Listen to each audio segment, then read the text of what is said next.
run it up, run it up. I'm in the kitchen, cooking up something new, yeah. She's singing along to our favorite tune, wow.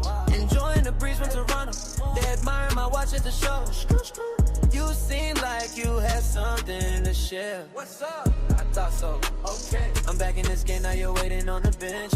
I thought so, okay. He's back in this place like he had left something behind. Celebration for tonight, I'm feeling ready for the night. Confidence high, we making moments to remember, and leaving behind the worries, moving forward, favor. Got a plan but no rush, just taking it slower is better. Embracing the job with splendid and joy, right? My confidence never wavers when I'm focused on the table. No time for negativity, let's lift up. This energy's electric, bringing us together. Feeling alive and fulfilled. Shawty saying that I am the one. Who does she think she's talking to? She wants someone who brings unity. After freshening up with a clean routine, the momentum's back, Greek inspired and free.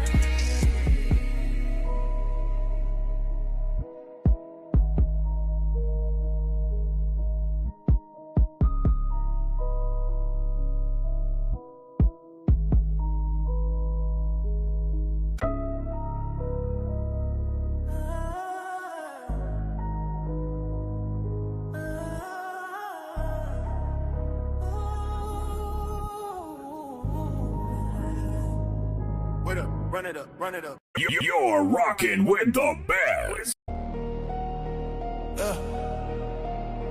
They studying the source now. Supreme Elite. New Empire talk. Came on reading numbers, they were reading memes. He was reading filings, planning out the dream. Turn every late fee in the case law heat. Judge bang gavel, he don't skip a beat. They like how you flip stress in the assets. You turn the loss in the last check. Thomas took notes, broke codes, then he proved it. Now the classroom global and the language fluid. Thomas is the blueprint. Write that in the sky, let the blueprint. From the courtroom smoke to the new man. He designed the way we move our 2 cents. Thomas is the blueprint. Supreme Elite team, that's the school stamp. From the first lay build to the full camp. New culture empire, watch the flag plan. Supreme Elite team, university. Turn the credit score into currency. Turn the closed door to a first key. Turn the side job to a legacy. He beat odds, then he beat litigation. Now we teach law like a new translation. From confusion into consultation. From survival into foundation. They log in, lights on in their eyes now. Section this, they reply now. He like, know your rights, then apply now. God, that's the real drip. Let it dry now. Thomas is the blueprint. Write that in the sky, let the blueprint. From the courtroom smoke to the new man. He designed the way we move our 2 cents. Thomas is the blueprint. Supreme Elite team, that's the school stamp. Wave it from the first lay build to the full camp. New culture empire, watch the flag plan. From the bench to the block, he reversed that. Put the power in the pen, yeah, he birthed that. Every mind that he frees, that's a verse that. Whole culture on the rise, you can search that. Hey, hey, hey, hey, hey, hey. Thomas is the blueprint. Write that in the sky, let the blueprint. From the courtroom smoke to the new man. He designed the way we move our 2 cents. Thomas is the blueprint. Supreme Elite team, that's the school stamp. From the first lay build to the full camp. New culture empire, watch the flag plan.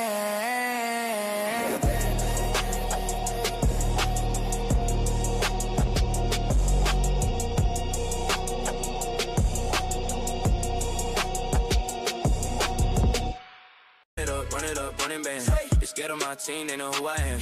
They rolling the dice, we win cause we plan. The things that they teach, don't know how to stand. I'm a wrist like a stage, they can't glance. You look like you wanna let go of stress. What's up? I thought so. Oh, I am the blueprint, if not, why you copy me, fam? What's up? I thought so. Okay, I cannot help that they copy. Hey, I am that call me Poppy. They wish they created the set. Yes, they on my D like a jockey. When it comes to the print, I'm the blue. Who?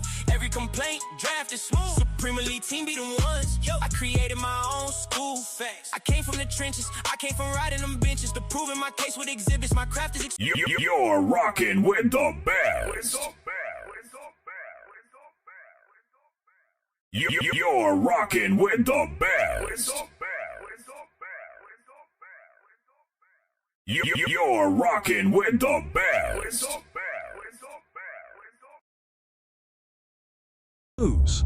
We finally have the orders in the Ellis Raspberry child support case. We also made Ellis admit he's never won a federal lawsuit. When did I ever say that I won a federal court case? Once again, the new culture empire strikes.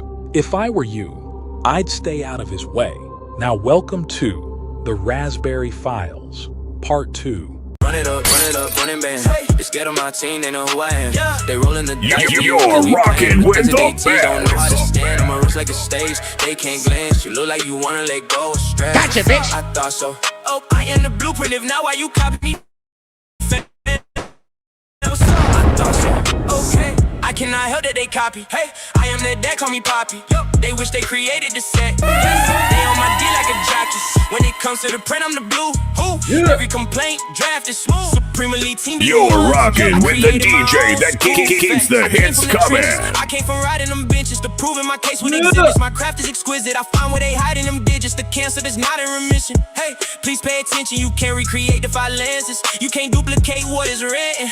You either gon' pay the tuition or pay for assistance, or pay the mistakes when you case it, dismiss them. I come with everything that's under the kitchen. This show I is not suitable for all audiences. Listener discretion advised. And I keep them under my feet. They saying they win, I never take their prescription. They never coming from the plaintiff's position. I am the blueprint, blend and mission. Check it when I talk classes in session. You're rocking with the best. That's not a rejection. Tell me the truth without all the stretching. These gurus are boring and it's stretching. These students are dumb, desperate depression. Set you, yeah, I'm done with this lesson. Came from the streets, still I'm a step up.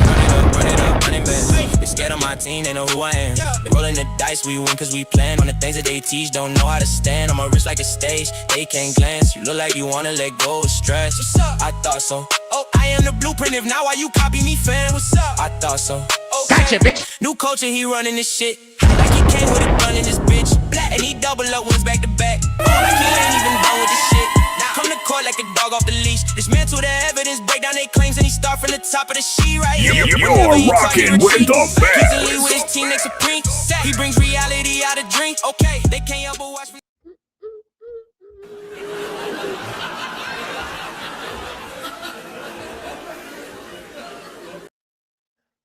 The joke's on you today.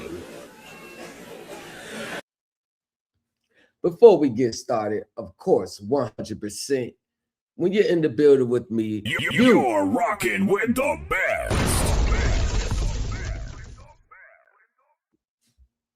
Now, before we get started, and we're definitely about to get started right now, give you a little backdrop. On the 17th, I was supposed to debate. Y'all seen in the intro. We got about 5 to 10 minutes of the debate out the way. And I called him out on selling courses about court, child support, and not winning his cases.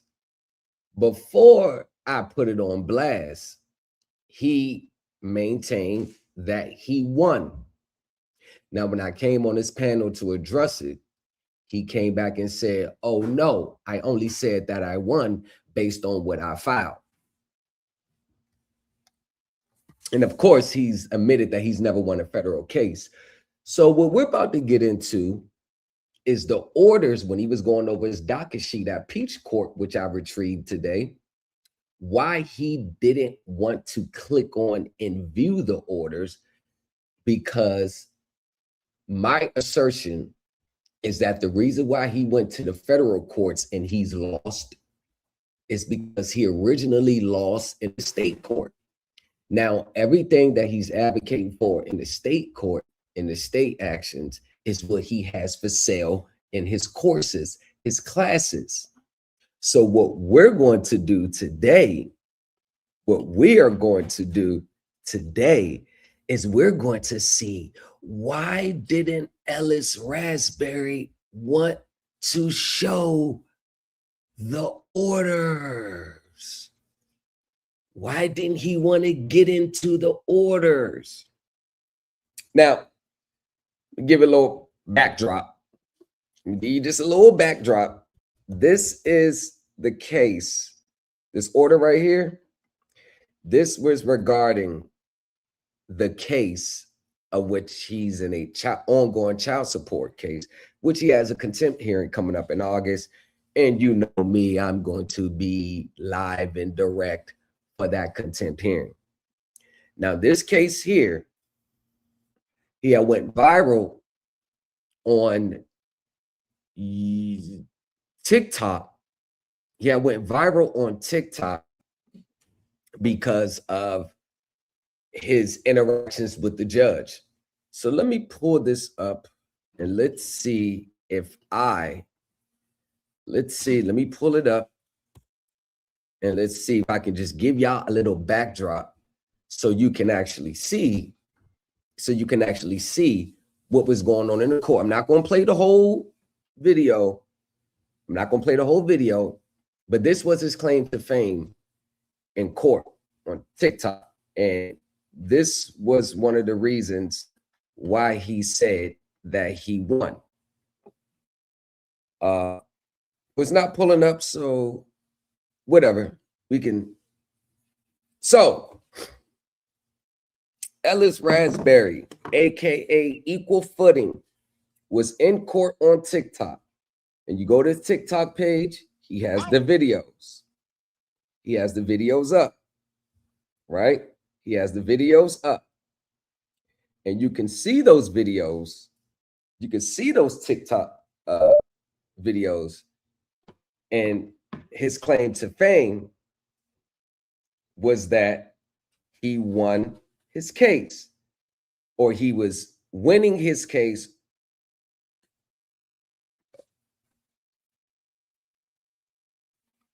And otherwise, give me 1 second, just dealing with a connection issues. It's trying to reconnect. Give me 1 second, dealing with a little connection issues. Just give me 1 second. You actually don't want to miss this, because this is the actual order.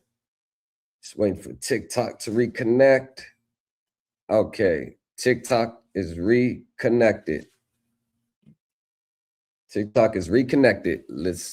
All right, so if you look here, this is Andrea Hall. She is the petitioner with an ongoing dispute with Ellis Raspberry, aka Equal Footing Institute. Now, when you go to the Peachtree, you go here, as you can see, I successfully purchased these documents, which is, as you can see, I purchased the documents, and these are the documents I purchased. All right. So when we go back to here, I want you to see this right here. These are the proceedings, Ellis Raspberry. Now, if you go down here, when he was in his live, he stated that he clicked on this, got this dismissed, right? Now, just in case you don't understand court, I'm going to help you out here. Now, when it gets to court, when it actually gets to court, every document that says view, these are standing orders what has been filed and hasn't been retracted. So the fact that he manipulated his crowd and say, hey, dismissal TPO, but you can't view the document because the document is not a standing final order. But in his live on TikTok, he was just going over these. And I tried to get him. It's in my water, but 1 second. You need that. Yeah, how do you need that? You just about did that. How you need that? And then I sent that to you. So he did not want to click on these orders. Ellis Raspberry did not want to click on these orders. If you go on his TikTok, well, the live is not up, but Ellis Raspberry never clicked on these orders to show like this. So now we're about to see why he did not want to click on these orders during this live stream. So TikTok, if share this live stream with Ellis Raspberry. Share this live stream with Ellis Raspberry. So on June 2nd, 2026, the above case came before the court for a hearing on a petition for a temporary protective order. Present before the court were petitioner's counsel, James Ossenbaugh, and respondent, self-represented. She went and got a lawyer. As you can see, she wasn't playing these stupid games with him. So, also pending before the court are several motions filed by respondent to win. Notice of special appearance in propria persona and in fiduciary capacity as trustee. Objection to subject matter jurisdiction. And for those of you who are keeping score, he was all on Article 3, Section 1 of the U.S. Constitution until I made a video about Article 3, Section 1, and I went live. Obviously, he did what all the other gurus do. Anytime the gurus come out with a certain matter and I speak on the matter, as soon as I'm done speaking on the matter, they retract themselves. Yes, they all do it. So during the live debate on July 17th, not only did he switch his tone from Article 3, Section 1, he now stated the new following. Now it's Article 1 of the Constitution. Now it's Article 1. Ellis Raspberry now changes his Article 3 claims after the New Culture Empire's live stream addressing the same article. I got you.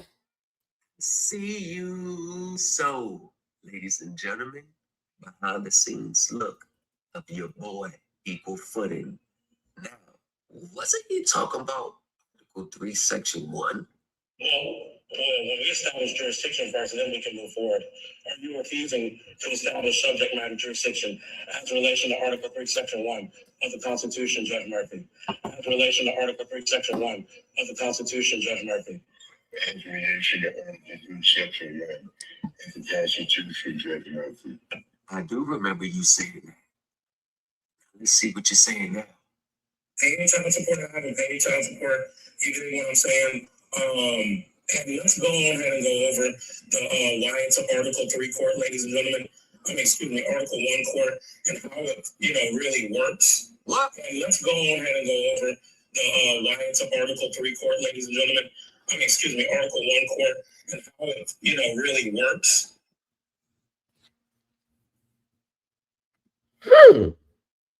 You're rocking with the best.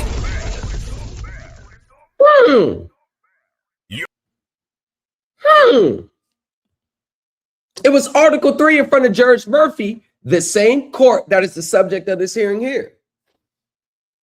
It was the same Article 3 then, but as soon as I came out with the live stream, breaking down Article 3 as being courts of federal limited jurisdiction as federal courts being courts of limited jurisdiction and has no applicability to state courts. Where did the goalpost move to? Article 1, which is dealing with tax court. Now he's saying everything is a quasi-tax court. You see with these gurus, they're always going to change their position when they're challenged. Couldn't stand on it. And he didn't change his position until I said something about it. Now let's continue. Objection to subject matter jurisdiction. Motion to dismiss for lack of jurisdiction. These are all the things that's in his courses for sale. So if he has a course for sale, I'm sure he was successful in the things first. I mean, you can, because when you're successful, you know what works, you know what you can do. And now you can take the same core elements and structure around each individual case. The facts or circumstances will change, but the core elements don't. Now, the core elements always seems to change with him.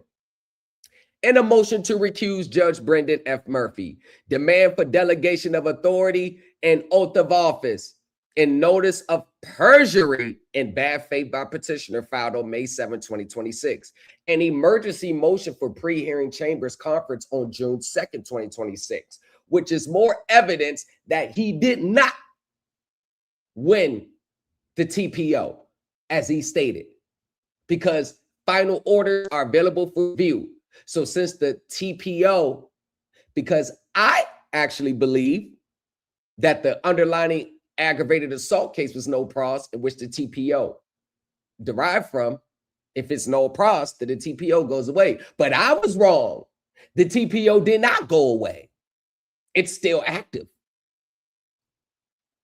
Now, prior to the commencement of show cause hearing, with demand for full recording, certified transcript, and notice of constitutional and conflict issues requiring judicial resolution before proceeding on the merits, filed on May 8, 2026. So, ladies and gentlemen, these are the cases and the orders that preceded his federal lawsuits. He lost in state court. Well, let me take it back and say this. In my experience, anytime a pro se litigant loses in state court, they always seek to file a lawsuit in federal court to unwind the state court orders. But if we're keeping the record, this is a child support case. This is family court. Federal courts have no jurisdiction over this proceeding. And he's the guru. So if you're successful and you're winning your cases, you shouldn't have to be going to the federal court to have to relitigate the same merits. You should have won in state court. But if you notice, and I put it out there, he's filed multiple federal lawsuits, and no federal lawsuits have gone even to the service of defendants. They've all been dismissed on a frivolity determination, meaning the case lacked merit so much that it didn't even require further judicial review. Cases were dismissed. What he is now doing is saying that no cases are dismissed. These cases are active because he keeps filing new lawsuits. Every time he loses, he files an amended complaint. He loses that, he'll file a new lawsuit.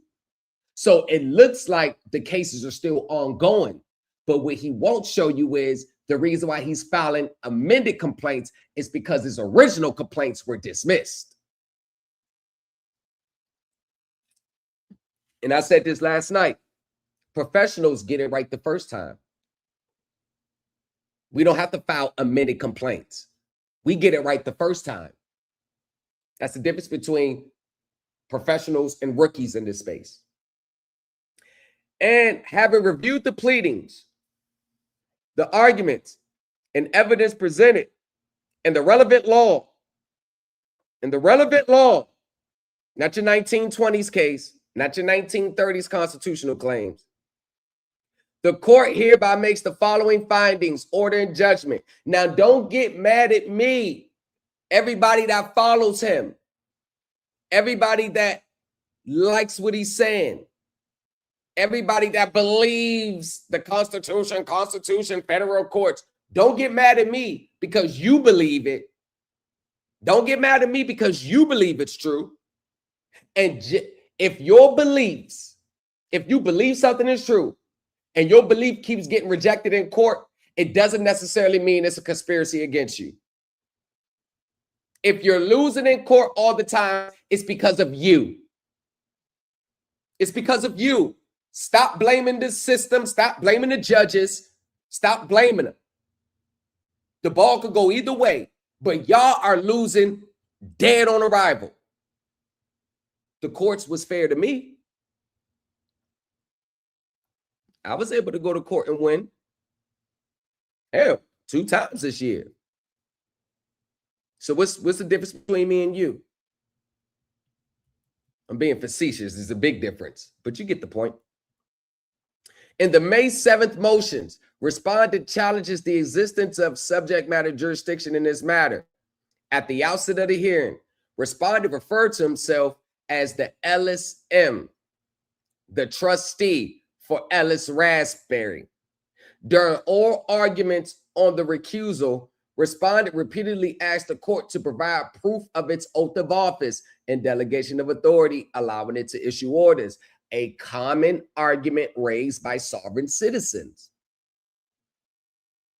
From what I've seen, the respondent objected to petitioner's counsel's reference to him as a sovereign citizen. You're rocking with the best.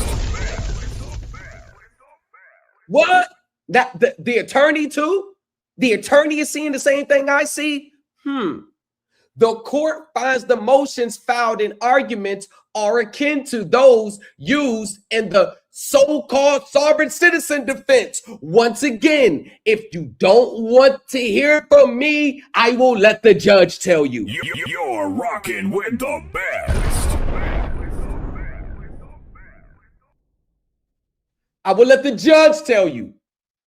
Remember when I said me and the courts are pretty much on the same page? Like me and the courts see law the same way. There's some nuances that goes on with court and not being 100% fair. But remember I said for the most part, I'm going to come to the same conclusions the courts are eventually going to come to. See Tariq Madam versus State, 2021. The latter defense is one in which an individual claims that he or she is not subject to the jurisdiction of courts and government agencies. And it is defense that has no conceivable validity in American law. So when I say these are the same arguments he's making that sovereign citizens raised for the past 40 years, now you have a judge saying the same thing. See, you can argue me down all day. Go argue the judge down. Their orders are the only orders that matter. So once again, Ellis Raspberry, aka Equal Footing Institute, is a sovereign citizen. It is what it is. Such arguments and defenses should be summarily rejected. Brown versus State, meaning rejected at the door. Following people like Ellis Raspberries gets your case thrown out before the other side is even ordered to respond. Accordingly, the court finds respondents' May 7 motions as to jurisdiction, the court's delegation of authority, and oath of office, and special appearance are without merit and hereby denied, meaning the merit. You bring a claim, and this is what they do in these spaces. They bring a claim based on what they believe to be true. But when it comes to substantiating the claims under the court rules and procedures and substantive law, they have none. Want to know why? Because it's a belief system. It all came from the redemption manual. It all came from these documents these gurus have repackaged and sold back to you. None of that has any merit in law. When I came out and said it 4 years ago, I was being burnt at the stake. Look at my emails now from the people who followed these people. If Crimea River was ever something tangible you can see. The court notes respondent's recusal motion is addressed by a separate order. To the extent respondents' May 7th motions raise arguments and defenses concerning the substance of the petition, the court finds they are moot as the petition was denied. As to the May 8th emergency motion, see, these are the things that Ellis Raspberry, you wasn't trying to show your audience. When I was telling you, now let's talk about that case. You didn't want to pull up the filings on the case. Now watch the narrative be spun. I've been denied access to the courts for 4 months. This is his claims. Well, I find it hard to believe when you are constantly filing motions with ease. How are you being denied access to the court? And ladies and gentlemen, this is the reality. Their pride and ego is so big that they can't fathom the fact that they just may be wrong. They can't fathom the fact that they may not understand court the way they think it is. See, they believe court and their arguments in court are all tied to what they believe is true. They don't ever make sure their claims are in accordance with the court rules and procedures with substantial law to support it, because that is a time-consuming process. Because one of the major things that you have to make sure is that you have proper interpretation of case law and statutes that you're citing. Many people misinterpret statutes all the time because they already have a confirmation bias of what the statute means before they read it. This is why you could take statutes like Title 12, USC Section 412, and just because you see the term application there, you already believe that the Federal Reserve funds our loans. So you're going to assume that the term application under Section 412 means that our applications, our business applications, our mortgage, our autos, that they not understanding that the applications only deals with moving money back and forth through the banks and Federal Reserve. It's a separate process that has nothing to do with consumer applications. See, they don't understand corporate financing to the point where even if a finance company were to go to the Federal Reserve to get overnight funding to originate loans, that is a bad look on the secondary market. The Federal Reserve is the last absolute choice, meaning you have nowhere else. And granted that the secondary market in mortgage-backed securities and asset-backed securities is a big pool, you can find funding somewhere. You can even latch on to a company that has a big name on the secondary market, and you can enter into agreement with them.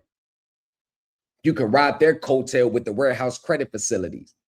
So it's really no excuse how you cannot find funding on the secondary market. So the mere fact that many people think that the first stop for the finance companies to the Federal Reserve, it's not because I'm saying it. It is one of the things where it is actually a known thing. It's common knowledge. It's not even a conversation that lenders get funding through warehouse facilities to originate the loans. It's a known, it's so customary that it's not even talked about. So that just shows the difference in the levels of understanding of many people in these spaces. They're still stuck on the Federal Reserve funding loans. You get what I'm saying? While both parties were welcome to bring a court reporter to the proceedings, neither party elected to do so. Therefore, the court denies respondent's request for a certified transcript. Oh, he could have brought his own court reporter there. He could have paid for it. But this is a guy who files all his lawsuits in form of papyrus, meaning I'm too broke to pay. So the mere fact that you can't even pay the filing fee for your lawsuits, it shows that's another sovereign citizen tactic. They never pay the filing fee. And this is why their lawsuits are always subject to the screening under 28 USC section 1950A and E. Because when you don't pay the filing fee, they're going to screen your complaint. They're going to look over it in detail to see if you have any merits. And the problem with the ideologies online, they don't translate into meritorious claims in court. It's a difference between what you believe is true and what's actually the reality. Online, these arguments are gold. Online, they are. But when it gets to the legal lens, they have no legal basis. But since they believe it's true, they're still going to file these lawsuits based off of belief, not off of law and fact. And this is why the win rates are so low. Now, here's the second order that Ellis Raspberry did not want to click on in his live. Oh, yeah. And this is 6 pages. So we're going to break all this down. Just give me 20 seconds and I'll be right back.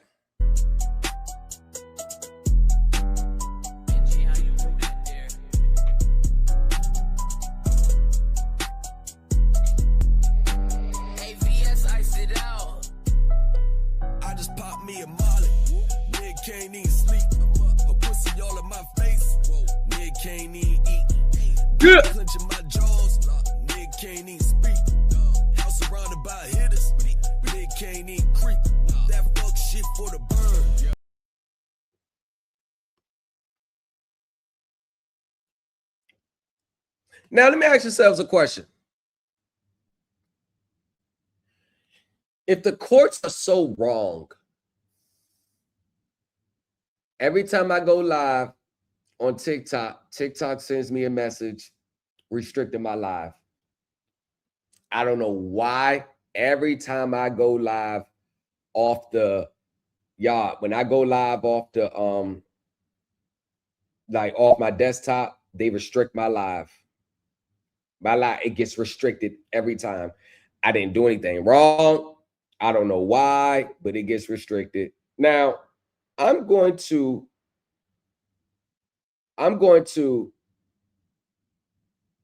Equal Footing Institute. Of course, he's blocked me from sending this to him. Can somebody on TikTok send Equal Footing a message saying the new culture going over your case file right now? Come up here to defend yourself.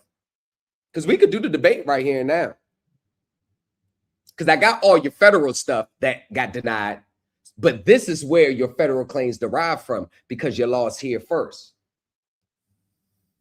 And I want to address your TPO order dismissal that you said. Because it wasn't a final order. Okay? Just saying. That's why, ladies and gentlemen, it pays to do valid, legal, lawful research. It pays to get professional opinions. Your interpretation is limited by your environment, your experience. If you don't have the prerequisite experience of understanding court and the nuances of court, you are bound to make a misinterpretation. Prime example, people believe the UCC is common law. People don't understand the Uniform Commercial Code is statutory law. I went over this before. The version that you see when you go on Cornell Law, it shows only the UCC codes that all states have adopted. If states differ amongst a specific code, then it's not going to be shown in this version. They told me I was wrong when I say no. When you go to court, especially federal courts, they're all going to look to the state law. They're not really going to look to the general UCC because I've read hundreds of cases in the courts doing that because your transactions derived in the state.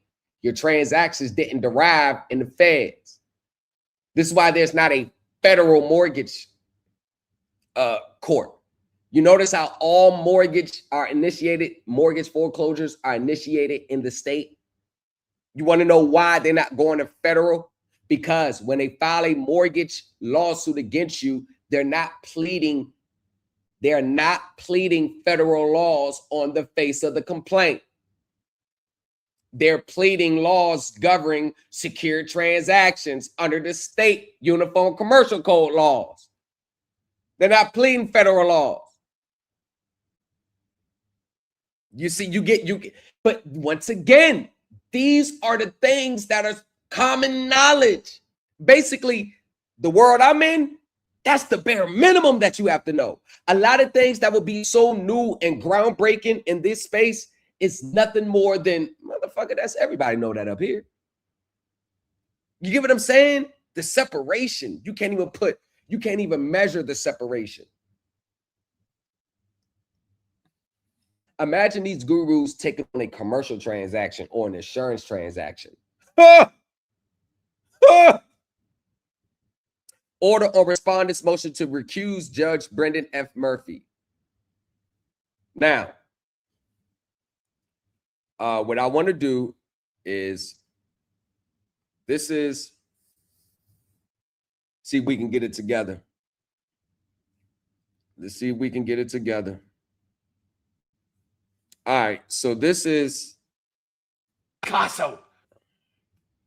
This is, here we go. I think it's right here. Lack of subject matter jurisdiction because Brendan F. Murphy has refused to recuse himself. Also, okay, so that right there, this is the order. This the initial order on this motion. On this motions. Now, what we read in here, this is right there. This is related to in the video. This is related. This is related in the video. This is the court he was in. This is the court he was in, right? How to defeat any case. So I'm glad I came across on here. How to defeat any case. So since I can be petty. What is that? 26 CV 03033. Let's just put that right here. Case number 26 26 CV 03033. CV 03033 says you lost. Right? So look, so I'll put that there. I want to see how long that stays up. So it says how to defeat any case. And this is the order from the video we just looked at. This is the order. This is the order. So let's see what he has to say. I love using their own words first and then coming back with the official black and white record. So let's see. He has refused to place the delegation of authority. Didn't we just review that? This whole pleading, this whole show today is frivolous and ridiculous and honestly retaliatory in nature. Also, the petitioner needs to recuse, also is a conflict of interest because it's retaliatory in nature. She's also a named defendant in my federal lawsuit. The county of Cobb is a named defendant. And the county of Cobb, the case was dismissed. I have the case files. All those defendants in the federal lawsuit, they have been dismissed. The cases have been dismissed. The cases have been dismissed. So this is retaliatory in nature. It is. The sheriff's department, police department, many other. The sheriff departments, the police departments have been dismissed as defendants. Oh, yes, I read case law and I read it very well. They've been dismissed. See, what he's not going to show you is the updates. So I got to show you the updates because he will never talk about this. He's going to gaslight. He's going to do what they all do. I motion to dismiss. I'm not backing down today. These are my rights. You don't have to back down all you want. You did not win this case. And we're going to get into the motion directly tied to what you're saying right now, Mr. Raspberry. Raspberry. Everybody has their rights given to us by the Most High, the Creator. And I refuse to allow you to trample my rights today. Please provide me with a delegation of authority and oath of office. I have filed this into my records. Also, the affidavit that I have filed has gone unrebuted. So everything that unrebutted first. And number two, Everybody with these affidavits are true. An affidavit is just a sworn statement under the penalty of perjury that the facts mentioned in the statement is true, correct, and complete. It places no legal obligation on anyone to respond to an affidavit because that would be a motion that the judge orders the other side to respond to, or the other side will see the motion filed and then issue their response. But an affidavit is being confused with a motion. An unrebutted affidavit means nothing because there's nothing to respond to unless the other side sees that in the facts contained in the affidavit are untrue and they have their own evidence to support the inconsistencies. See, this is what I call court. These are the little things that they get wrong. You think they're going to win big cases? They can't even get the little things right. It is consist to be true. Is that not right or wrong, Your Honor? And they take that silence like the judge is stumped. They take that silence like the judge is stumped. But as we go back here, this is what the judge is thinking the whole time he's talking. Let me show you. Let me show you what the judge is thinking. Let me show you right there. This is what the judge is thinking. Sovereign citizen. This paragraph right here. This is what the judge is thinking. Though respondent objected to petitioner's counsel's reference to him as a sovereign citizen, the court finds the motions filed and arguments are akin to those used in the so-called sovereign citizen defense. That's what the judge is thinking while you're talking. So while everybody thinks he's doing this big one, and ladies and gentlemen, if they continue to say, no, they're just blocking our rights. No, they don't want the truth out. No, they're lying to you. That's their way of saying there's no way I can be wrong. I spent so much time. This has now become my identity. I can't be wrong. My pride and ego won't allow me to be wrong. I have to be right. They must be trying to block my rights. They must be trying to railroad me because I can never look at myself in the mirror and say, no, you're wrong. No, I can't be wrong. Remember?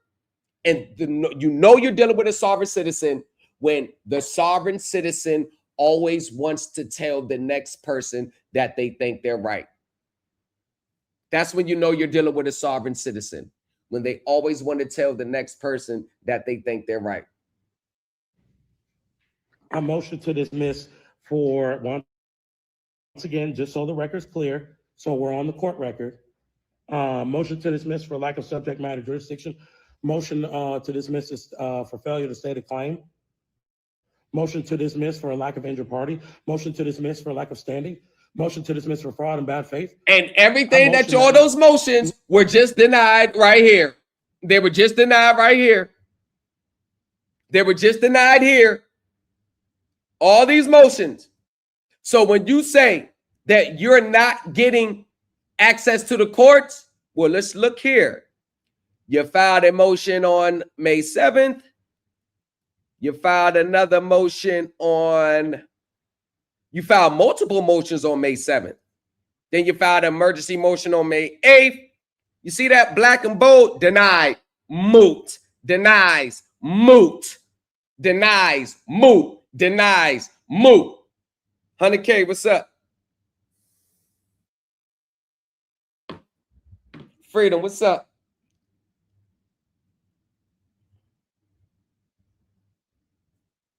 Y'all, what's up? Moot, moot, denied, moot. That's all you're going to hear from them.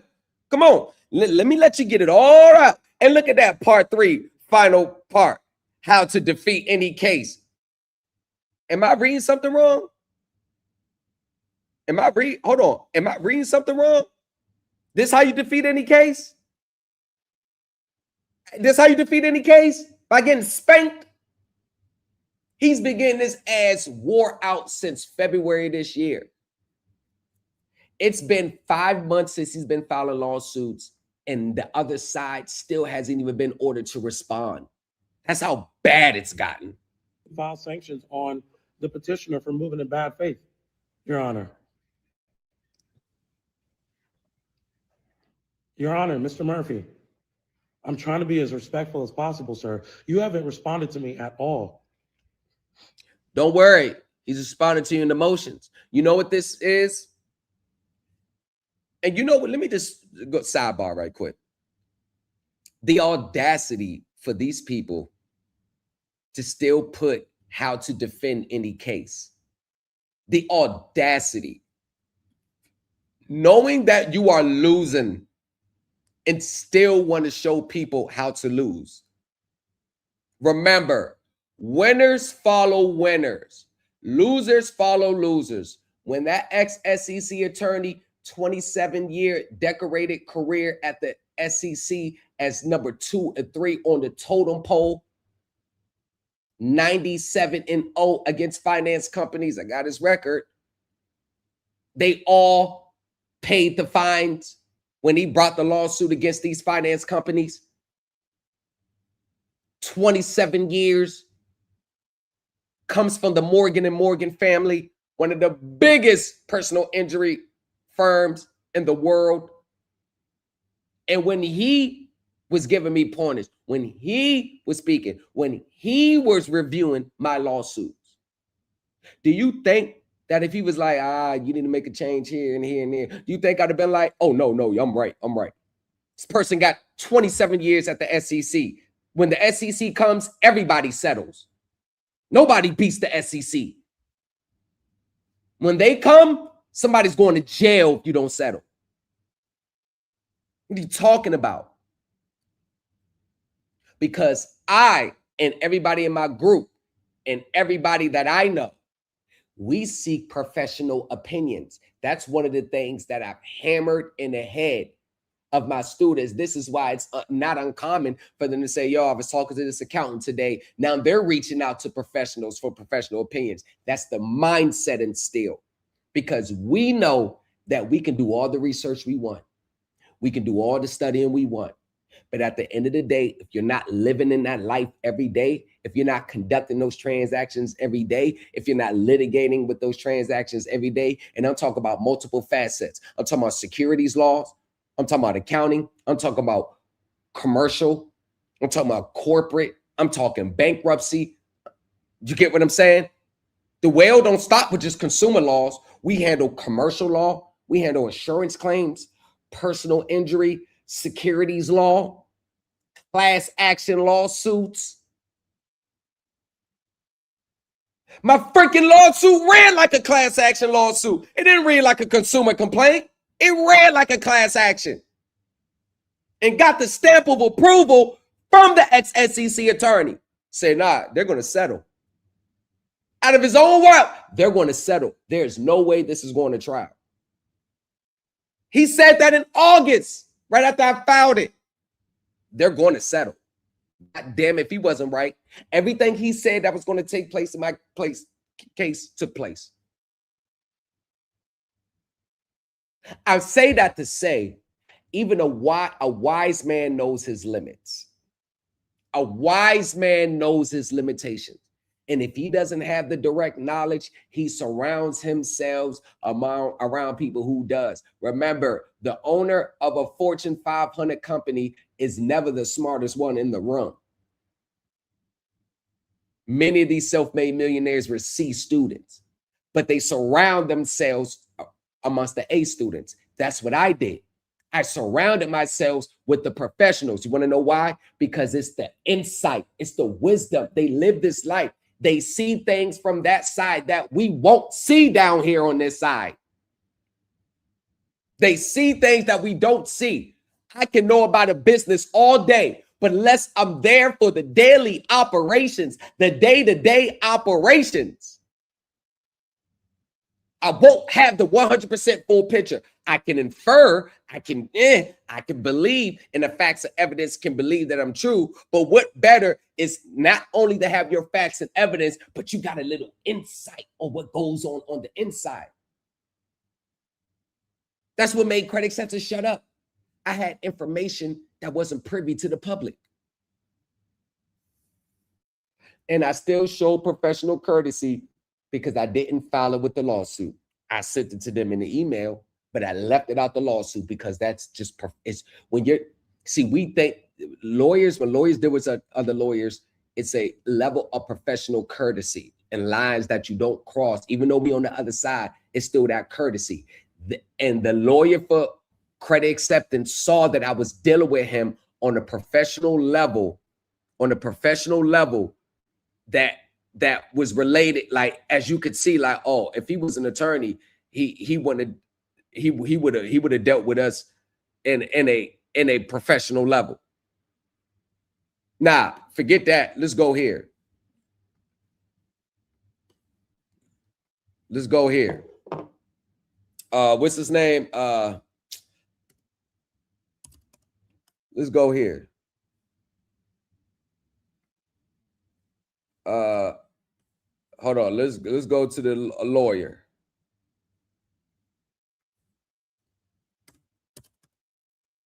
Jeffrey Gamble.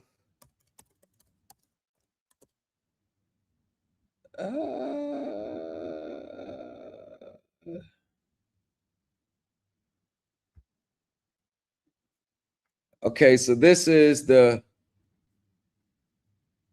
but this ain't all of it.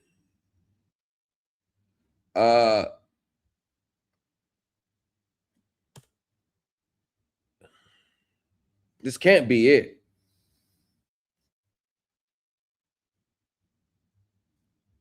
Okay, so this is the proposal document. This is the proposal document. Why can't I find all the emails? Anytime. Let me do older than 6 months. Why can't I? Hold on. I want you to. Damn. Jeffrey M. Gamble.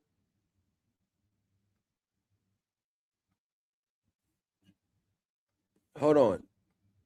There got to be more than this here. There got to be more than this. Mr. Gamble, prior conversation, please see the attached document. As mentioned, I am committed to resolving these issues amicably. Best regards. Thursday, January 22nd. Now let's do January 23rd,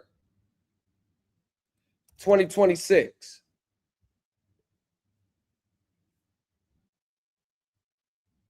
This is not it.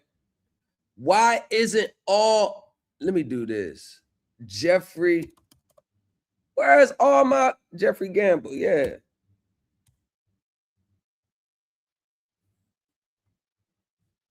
Where are all the goddamn emails at? Yo, that's crazy.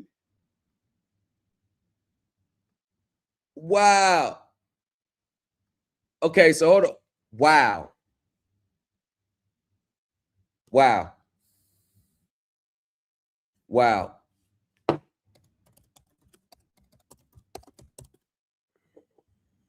I think credit acceptance. Here we go. Here we go. Here we go. Woo-wee. Look at all that. Look at all that. Look at all that.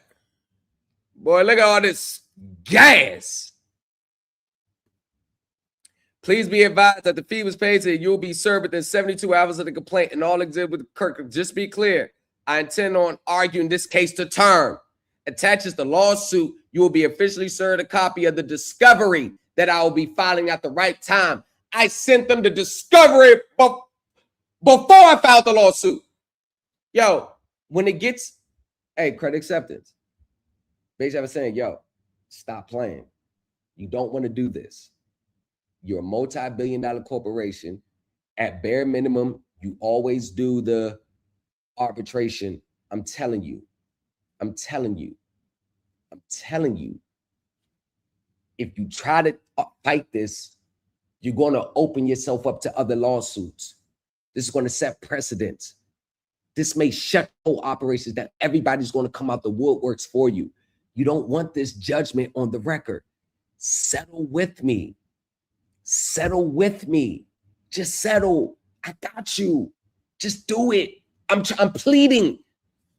Just to be clear, I intend on arguing this case to term. Attaches a lawsuit, you'll be served a copy at the right time. Furthermore, the SEC and IRS whistleblower may be filed at my discretion. I have not yet filed them, but they are prepared and ready to be filed. P.S. All parties will be held accountable in this action. Just let them know, hey, listen, it's not what you think. It's not what you think. It's not what you think. Let me go here. Yeah, here we go. Here we go. Here we go. Look. Production of documents. Yee! Yee! Straight gas. Straight gas. Hold on. Where is the discovery? Sent this to him. Hey, discovery. This is discovery. Little discovery. You ain't never seen a discovery like this. You wanna know why? I ain't gonna lie to you. I'm gonna keep 100 with you. The ex-SEC attorney put like 4 pages together for me. And I ain't gonna lie to you. And then T-Dot, he put a couple pages together too. I use 7 of mine. Nah. Like 14. They put a couple to pay, and I used what they put together and created more discovery requests. All documents provided received from prepared by external agencies, auditors, accountants, financial consultants. Better screenshot it while you can. IT system documentation. You better screenshot it while you can. I know that's what you're going to do. Better screenshot it while you can. Request this. Finance company. Notice of preservation. Man, scalpel. This was sent to them. This was sent to them.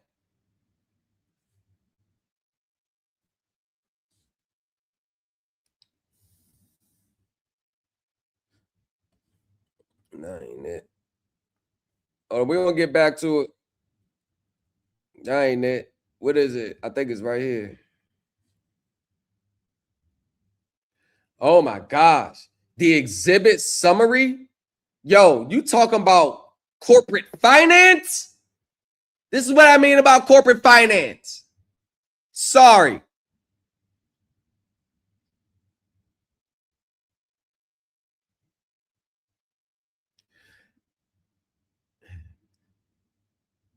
Hold on.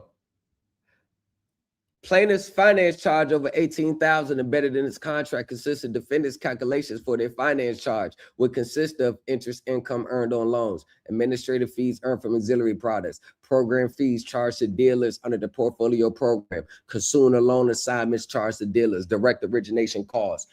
None of now. Let's go. Remember when I said TILA's a sham? This is why TILA's a sham. I do this shit in real life. TILA is a sham. Relying on TILA laws is a sham. You have to know what's going on behind the scenes before you can use TILA to your benefit in many cases. On page 2 of plaintiff's installment contract, see Exhibit C, itemization of amounts financed, only shows the following breakdown. Cash price, tax, sales tax, cash down payment, unpaid balance, $18,537.71. Other charges including amounts paid to others on your behalf. Extended warranty, $2,333. Cost of fees paid to public officials. Total other costs, $4,190.75.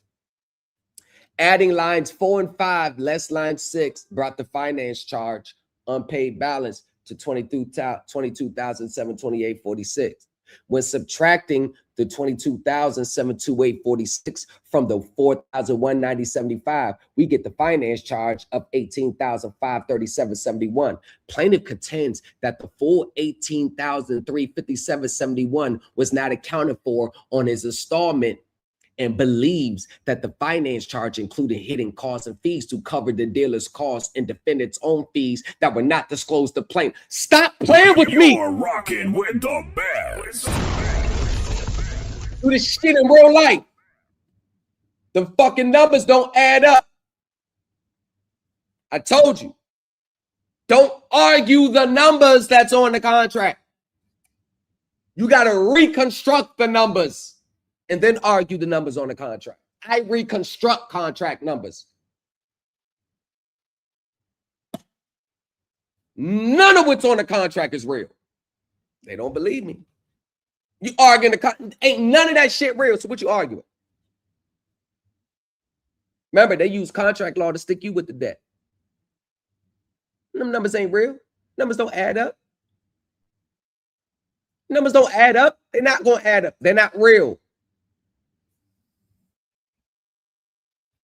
The wholesale cost of the vehicle service contract is paid to the third-party providers, net of administration fee retained by us. The difference between the wholesale and retail price of the consumer is paid to the dealer as a commission.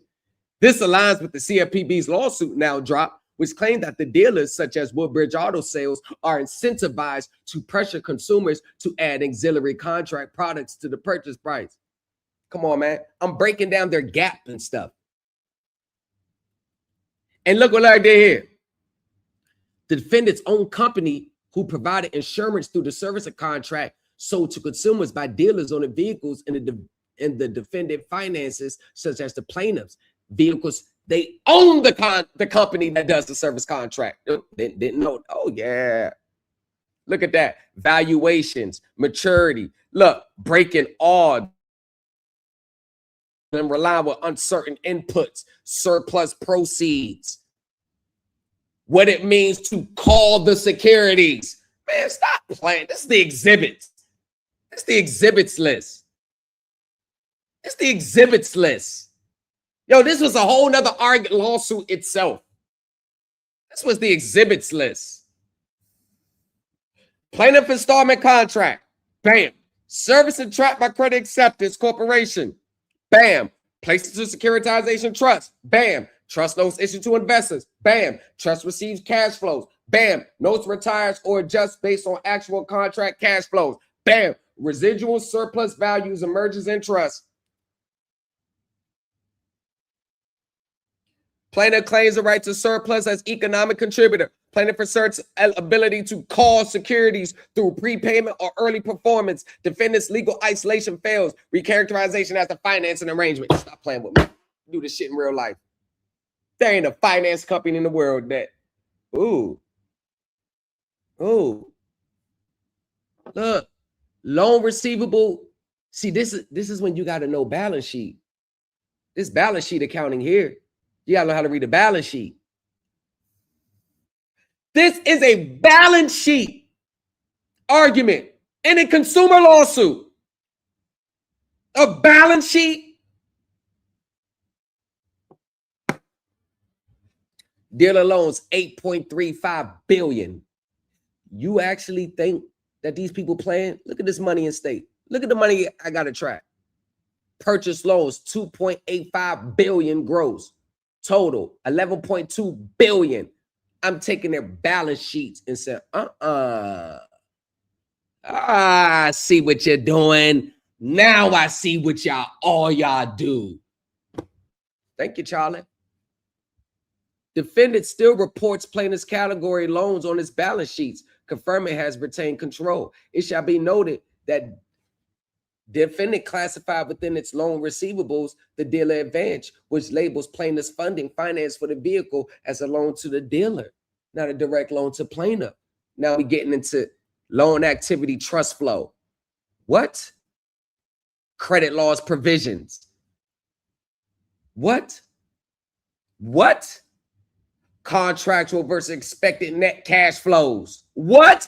I'm breaking their whole internal operations down. This is how they work on the inside. And then the legal relevance. undermines true sale status. Defendant used plaintiff's performance to model trust cash flows. It must recognize plaintiff's economic contribution and control. Expected net loan income from dealer loans. Legal relevance. What? What? Oh my God. That's what I be saying when I look at these gurus online. I'm like, man, y'all have no clue. Y'all really don't have a clue. Y'all really don't have a clue. Y'all don't.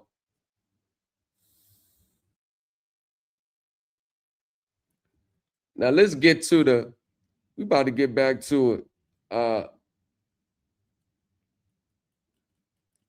I don't know why it's not there. I don't know why it's not there. I don't know why it's not there. I want to show y'all why. I want to show you. Now, it's a really important thing, but I don't know. January 23rd, 2026.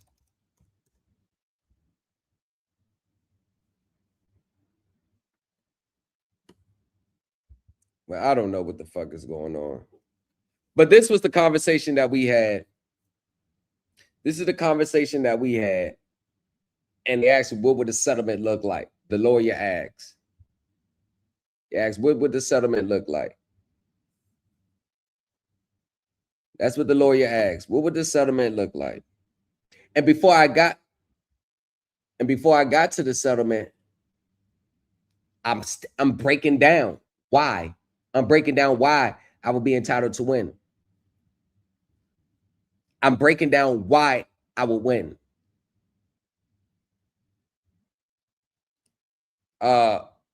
Proposed resolution.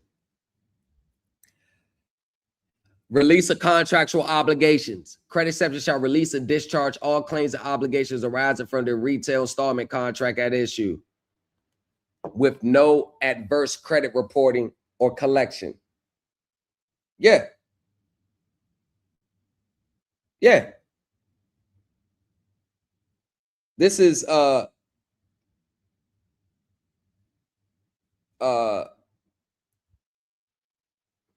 this is, you know, if you look at it,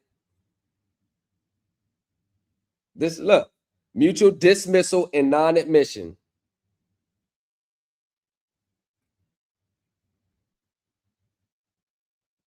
And non-admission. And non-admission. Reimbursement, look, all that, right? You already know what, and you already know what end up happening. You already know what end up happening. But that's what I'm telling you. That's why I said 16 months of investigation. I had them from all four corners, their internal operations down to the consumer side. I broke down their transactions with third parties and tied it all the way back to the consumer side. I'm telling you.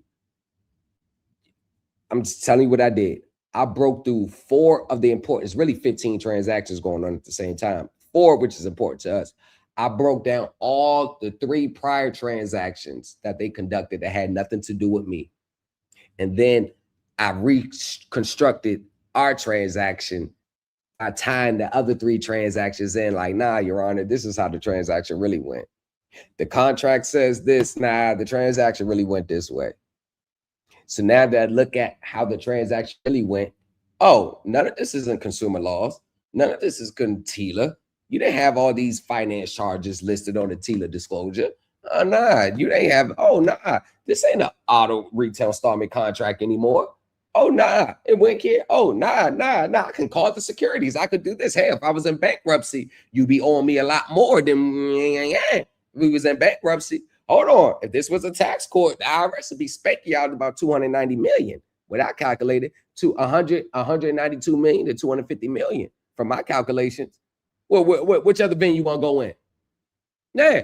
If this was a class action securities, I would be entitled to relief as an investor. That's literally what I did. If this was a class action lawsuit, I would be entitled to relief as an investor. If this was bankruptcy, all those assets in the trust would come over here to the debtor's estate. If this was tax court, the IRS would be scalping you to the tune of 250 M's. Multiple venues, multiple different situations outside of consumer, and all the core elements of set U still applies. Set U applies to the whole finance system. It don't matter what it is. It don't matter what it is. It applies. These are the core elements. Come on. Let's see what you gotta say today. All right. You conclude the arguments concerning the motions filed on May 20th. The motions. We're now moving to Objection, Your Honor. You haven't filed subject matter. You basically say he denied all that shit. Now we moving on. Come on, Ellis Raspberry. You supposed to having the judge walk off the bench. Like, no, you right. Here's the order. You win. Here's the order. You got it. You beat him. You cracked the code. That's what I'm looking to see. That's what I'm looking to see. I don't see that. For the record. Are you, objection, Your Honor, are you moving forward without? That's what the judge said. You ain't catch it. He waived process because he showed up. He showed up. He showed up. I don't understand why these people go into court just to say that the court don't have jurisdiction. They don't have personal jurisdiction over you. You waive, and I don't want to hear the arguments. Well, if I don't show up, they're going to send the policy enforcers after me. Who gives two fat fucks? That'd be unlawful detention, right? So the mere fact that you're showing up, you're actually waiving any defects in the personal jurisdiction. You're waiving it by showing up. You're actually waiving it. I just want you to understand that you're waiving that. So why show up? Why show up? Why show up if they don't have jurisdiction? Don't be scared of being arrested. You're going to get out immediately. The next court hearing, they're going to be dismissing it, and you're going to win a lawsuit for unlawful detention, unconstitutional detention. Come on, if you're going to stand on it all the way. Don't pussyfoot around it. Stand on it like I did. I stood on it to the end. Stand on this shit, y'all. Objection, Your Honor. Objection, Your Honor. Subject matter jurisdiction hasn't been proven. So I've denied your motion. That's not a motion, Your Honor. That's a black. He said, I denied your motions. Hold on. And we're talking about this motion here. I denied your motions. So he denied it in open court forum right then and there. I denied your motions. Now the court is proceeding. Now he's going to say this is a black letter federal law. This is the part right here when I broke down his Article 3 claims in court. And now this is why you're going to hear him say Article 1 now. He done moved off the Article 3 because I already dissected it. He watched the video. Remember, they watched from the outside. They're not going to click in. They watch from the outside. Now, if you watch him now, it's Article 1, which is dealing with tax court. So he tried to bring tax court jurisdiction into family court. You see how these sovereign citizens just be all over the place? Federal law. Objection. Thank you, Your Honor. May I make a brief opening statement, Your Honor? Yeah. Okay. Ms. Hall, what's your relationship with Mr. Raspberry? We have twin. Objection, Your Honor. Subject matter jurisdiction hasn't been proven. It's not work. It don't work. It don't work. Stop it. It don't work. It's not working. They already have jurisdiction. They have jurisdiction because that's a family court. Family court deals with those. Family court deals with that. No, that's subject matter jurisdiction. Those arguments are archaic. Whatever court that you're in, they have jurisdiction by the state constitution. Want to know why? Because this is not mentioned in the U.S. Constitution, family court, is it? Because the family court was expressly mentioned in the Constitution, you will be in a federal family court. You notice how the 10th Amendment appears to show up in our everyday lives? The driving, 10th Amendment, state constitution. Family court, 10th Amendment, state constitution. Foreclosure, state consumer transactions, 10th Amendment, state constitution, and statutes. You really thought the states were just going to cede all their power to the government? I thought you did historic research on the 13 original colonies and everybody who signed the U.S. Constitution.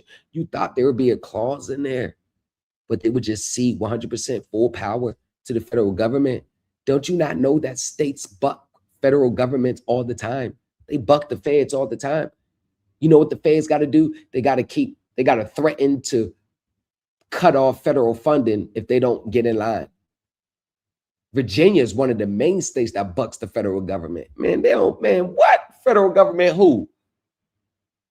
Do you know how many times that the federal government wanted to take jurisdiction over a criminal case in the Virginia, the Commonwealth is like, motherfuckers, hell nah.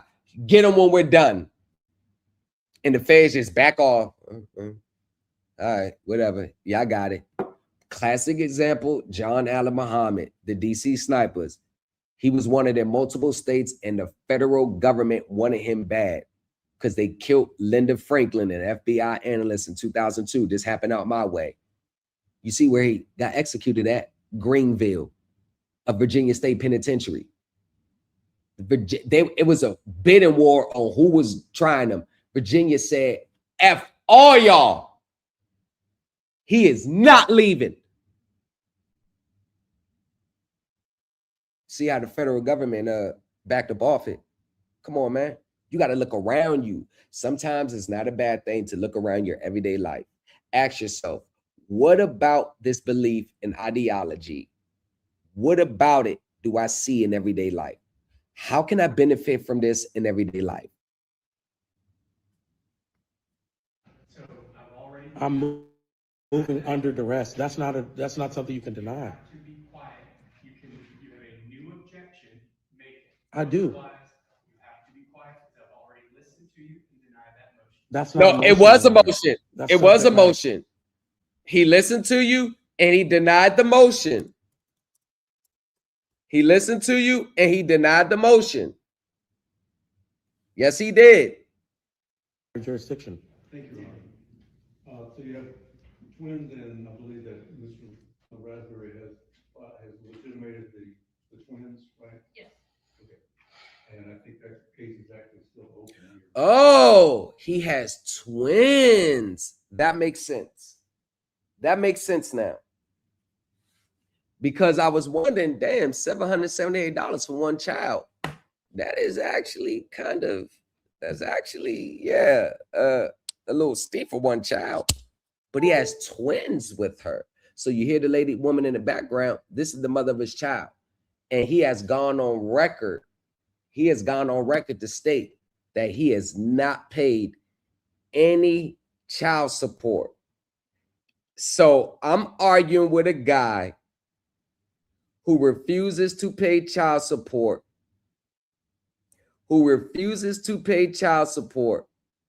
with his kids, and he has twins. He said it live. As a matter of fact, says I don't like to put words in people's mouths. You gonna learn. You beef with me, you better have your shit in order.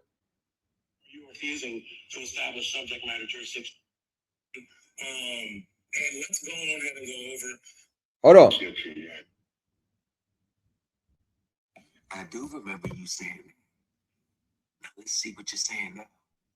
Paying child support, I haven't paid child support. You dig what I'm saying? What?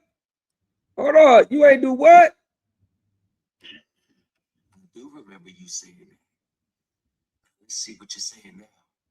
Paying child support, I haven't paid child support. You dig what I'm saying? What? You dig what I'm saying? Let's see what you're saying now. You dig what I'm saying? Out of your own mouths, you refuse to take care of your twin kids. That alone is suspect. Regardless of your relationship with your mom, what's wrong with the kids got to do with it? Why you not paying child support for you? Why you think about it? $778 a month. That's like $3 and some change a piece. You making all this money off these packages and these courses, I assume, because there's plenty of people who think like you. You can't take none of the money you make off the courses and throw it. I guarantee you, if you would have handled this a totally different way and made it solely about the best interest of the kids, I probably don't think that it could have got here. Because based on the allegations against you, you're a hothead. I'm not saying you put your hands on, I'm not going to put that allegation on you, but I wouldn't be surprised if it ever came out that you did, because you're a hothead. You're a hothead. Yes. Okay, after the legitimation, at some point, About 29. You got your piece done? I don't want to go into details of that, but that was. Hold on, you said mom another what? Yes, it was. Objection, Your Honor. This is ridiculous. Subject matter jurisdiction hasn't been proven. Are you continuing to move under I'm moving under duress here. You're coercing me. No, Your Honor. These are my rights. These are my rights. These are my rights, Your Honor. I was really going. No, Your Honor. It can't be denied. I can't waive subject matter jurisdiction. Please show me proof that I waive subject matter jurisdiction.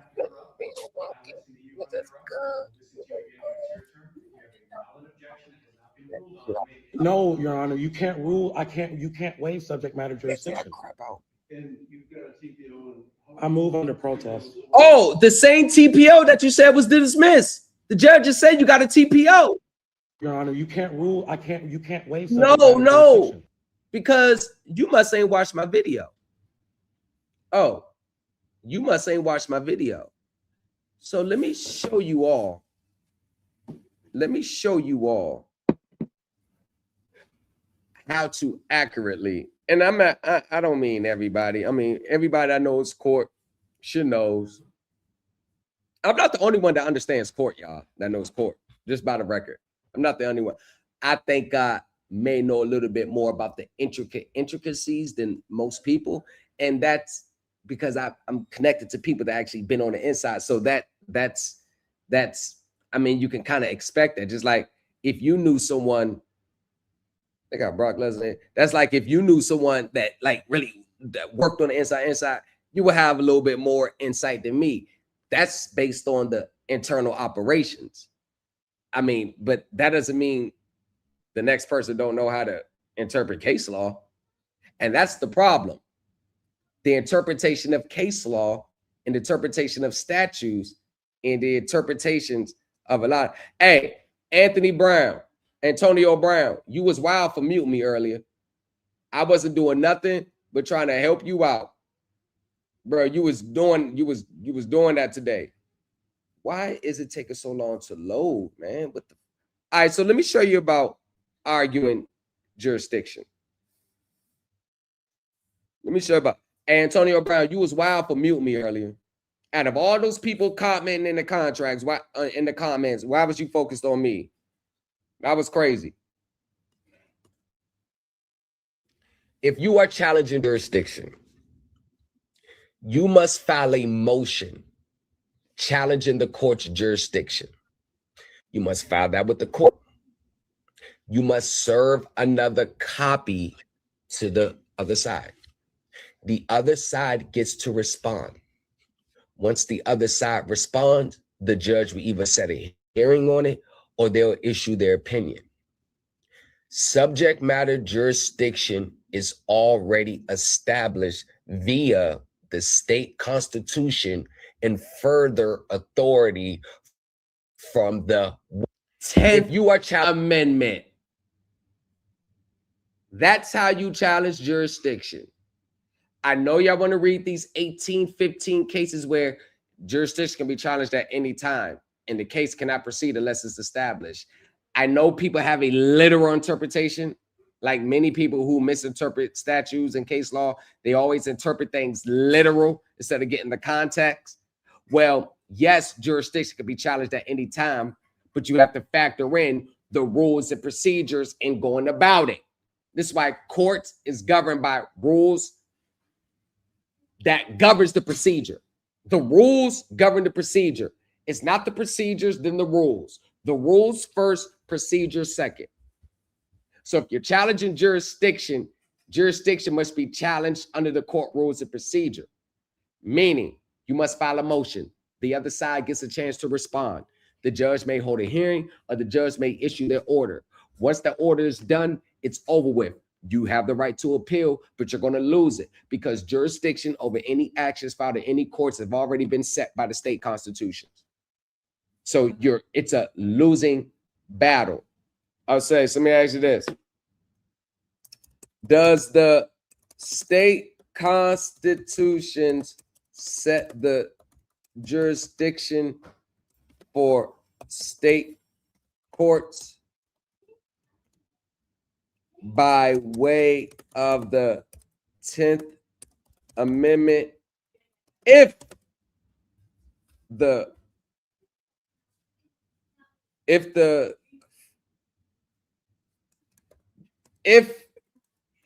it's not expressly mentioned in the U.S. Constitution? I'm trying to understand how does people always see things different? Yes, state constitution, and here's the 22 sites. State and federal courts relationships. This is Kendon Hunt Higher Education, State Court Systems Overview, nationallawyerauthority.com, State Court Systems, U.S. Legal Inc. Yes, state constitutions establish the jurisdiction of state courts, and this authority is structurally protected by the 10th Amendment of the U.S. Constitution. You're rocking with the best.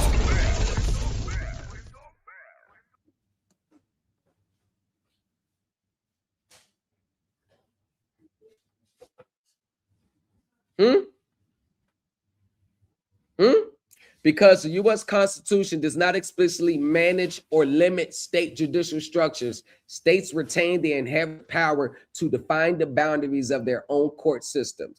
My federal legal beagle people. You want me to click on the link? No, that's AI. Want me to click on the link?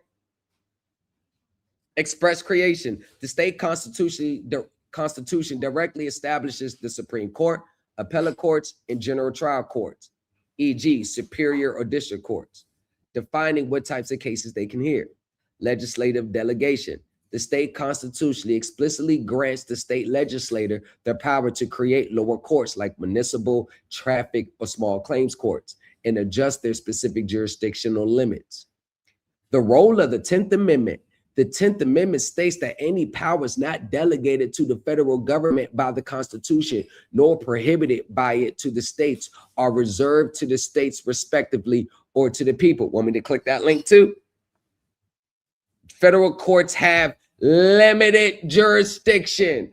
One thing Ellis Raspberry did do was watch my live stream on Article 3 when I was talking about the limited jurisdiction. He took heed because he switched to Article 3, went to Article 1, and that did him no favors. And can only hear cases authorized by Article 3 of the U.S. Constitution, like federal laws or disputes between citizens of different states, aka diversity jurisdiction. Oh, we're going to get into here. SU is definitely in the house. SU is definitely in the house. Set you.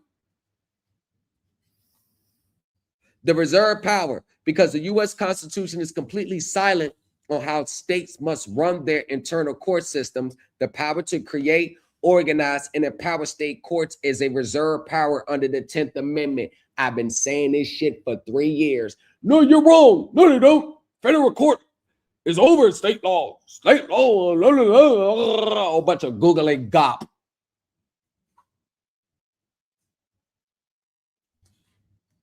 and this is what I'm trying to tell you. The things that they're trying to run to the federal courts on are all court situations and things that are not even mentioned in the Constitution. So the mere fact that it's not expressly ceded to the U.S. Constitution, that means the states intended to keep those powers. Y'all haven't this stuff has been well settled law for like 300 years. Just read the case laws around the 10th Amendment and the government's powers and the state powers. So all those Marbury versus Madison cases, all those Federalist papers you read it, you took them out of context. But once again, when you're dealing with patriots and sovereign citizens and Moors, none of them are ever wrong. Everybody else is weird. Everybody else is wrong. The only exception, the Supremacy Clause.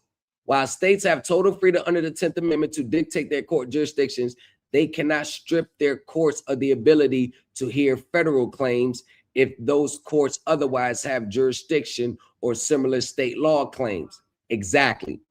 Under Article 6, Section 2, state courts are bound by federal law and the Constitution. A state constitution cannot forbid its courts from enforcing federal civil rights or federal constitutional protections. That's what it means in context. So if it's a law mandated by federal law or a law under the U.S. Constitution, just because of the state court doesn't mean they can just ignore it. Exactly. The Supremacy Clause. That doesn't mean every state court is inferior to federal courts, except the Supreme Court, which all courts are inferior to it.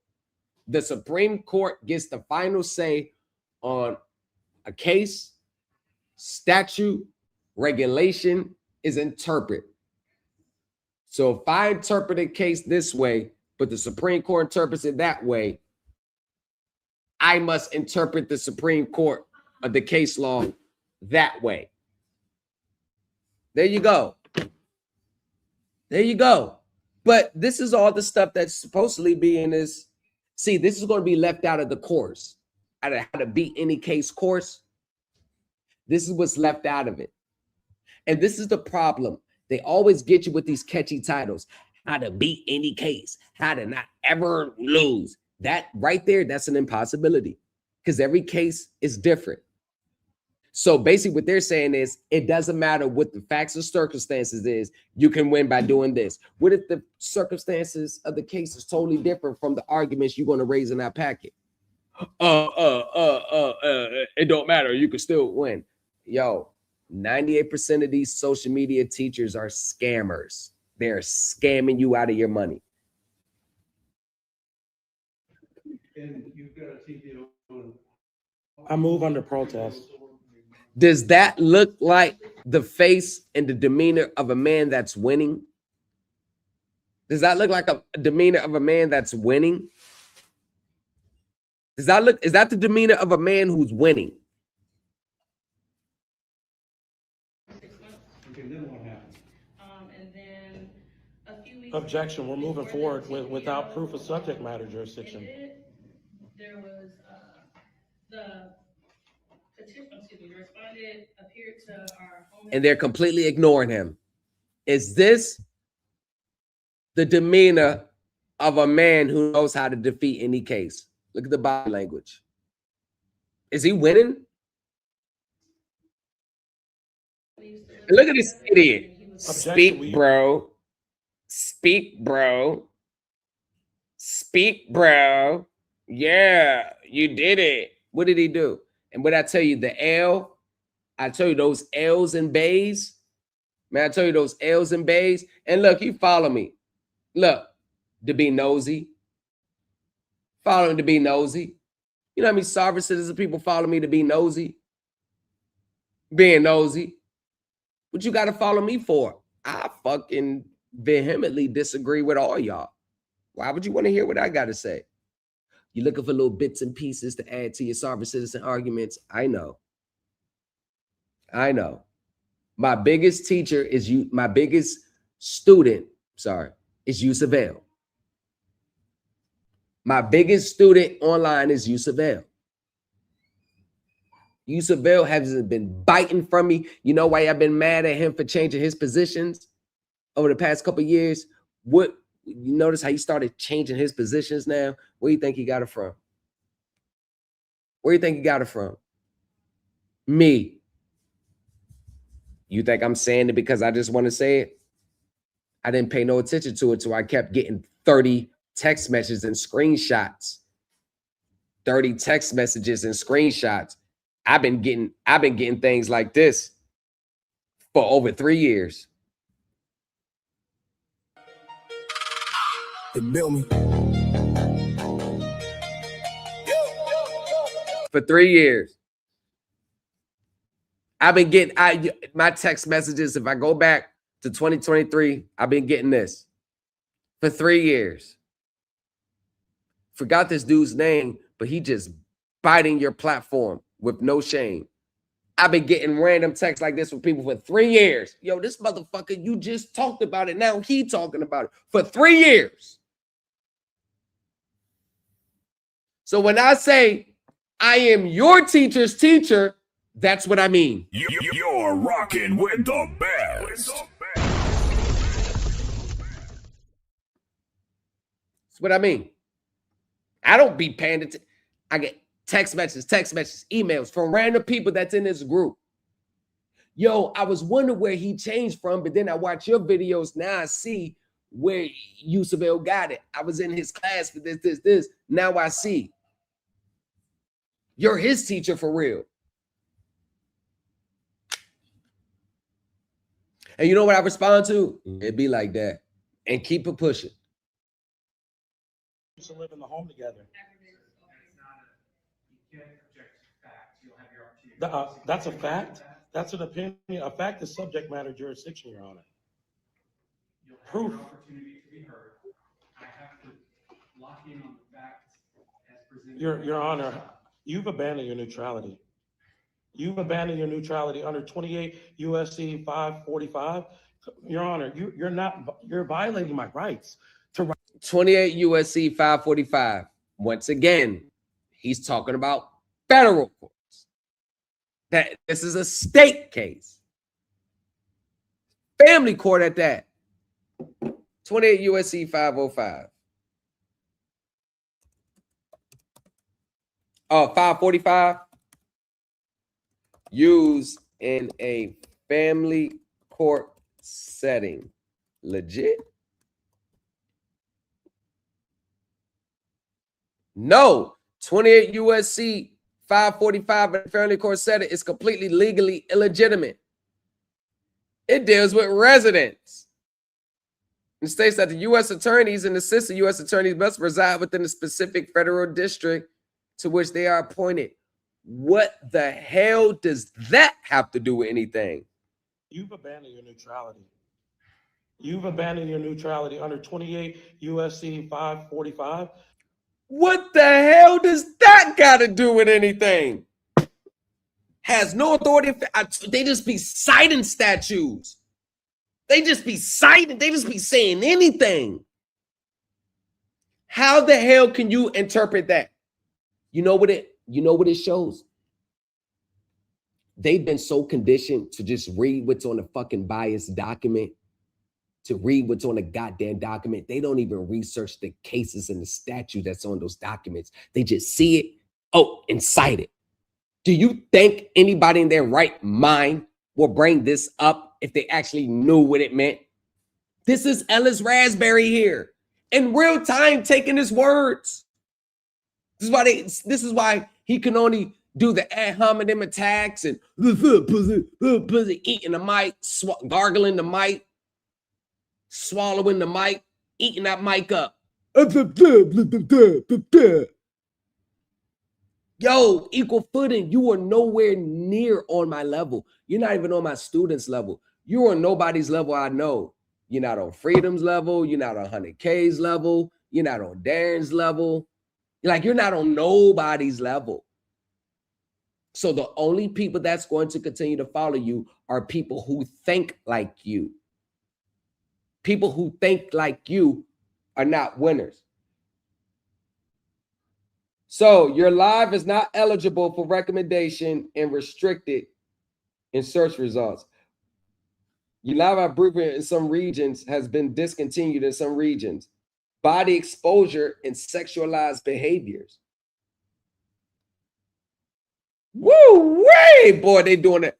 They TikTok, if you're listening, I'm just doing an educational video on warning the people on, to take a second look and hit the brakes before they want to jump off the fiscal cliff. TikTok. I mean, golly, TikTok. Golly. Hey, yo, shut up. Hey, y'all, let's make them mad. Can I get 3 gifters on TikTok? Can I get 3 gifters and let's get up to 2,500 likes. Your Honor, you're violating my rights to due process. So What? I've already ruled on all. How can I waive subject matter jurisdiction? How can See, I've already ruled. So just in case we rehash, I've already ruled. I've already ruled.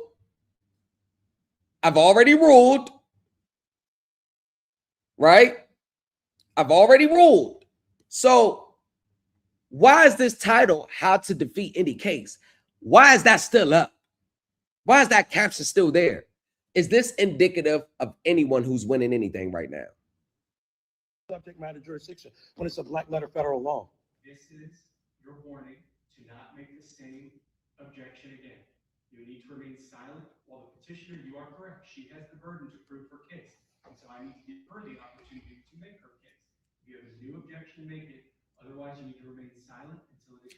You can't even raise the subject matter jurisdiction thing again. And that is the hallmark of your teaching. That is the hallmark of your teaching. Ladies and gentlemen, let's take a brief commercial break because now this hits harder. This hits harder. Now let's take a brief commercial break. Let's do it. Let me show you. This is what hits harder now. Now that we have it here, now let's go back and look at it. Where is it at? Let me see. I thought I had it up. He changes sneak peek. I thought it. Oh, was it taken down? Wow. Wow. When did I ever say that I won a federal court case? You're rocking with the best. They rolling the dice, we won because we. Hey, listen. This is why I want to do this on the neutral ground, because you can't dominate the whole floor in the debate, bro. It's not about spinning a narrative. You're trying to spin a narrative instead of having an argument. Okay, so you're trying to bring up cases that are not finally dispositioned. You don't know the final outcome in that case. You can assume what the outcome. Hold on, let me finish. When did I ever say that I won a federal court case? When did I ever say that? You said it in multiple lives that you did. I've never said. Everybody that's in the chat, the 40 people that are here, put a 1 in the chat if I have ever said that I won a federal court case. That ends everything. What are we debating about then? Because I won mine via settlement. It didn't have to go to judgment. They decide we're going to give you what you want now. We're never going to wait for the judge to give it to you because you may get way more. So we're going to give you what you want. You mean to tell me that a settlement of your federal lawsuit is just not as good as a judgment? When you know what a settlement means? Your merits were correct. We don't want to fight. We don't want to argue. Here you go. A settlement should be everyone's fucking aim. The aim to get, if I can settle everything that I wanted in the judgment, if I can settle what you now for, why continue to fight? See, don't even make economic sense. Stop. You capping right there, bro. Well, I want mine. You're in my line. You're in my live. I hear it because I won my case.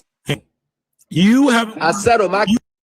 He said you haven't won. You're rocking with. He said you haven't won. I settled my. You're rocking with. Oh, for my mortgage legal beagles too. This is what I mean. When I say wins, this is what I mean.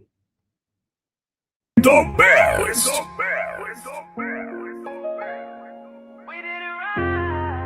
Commercial break.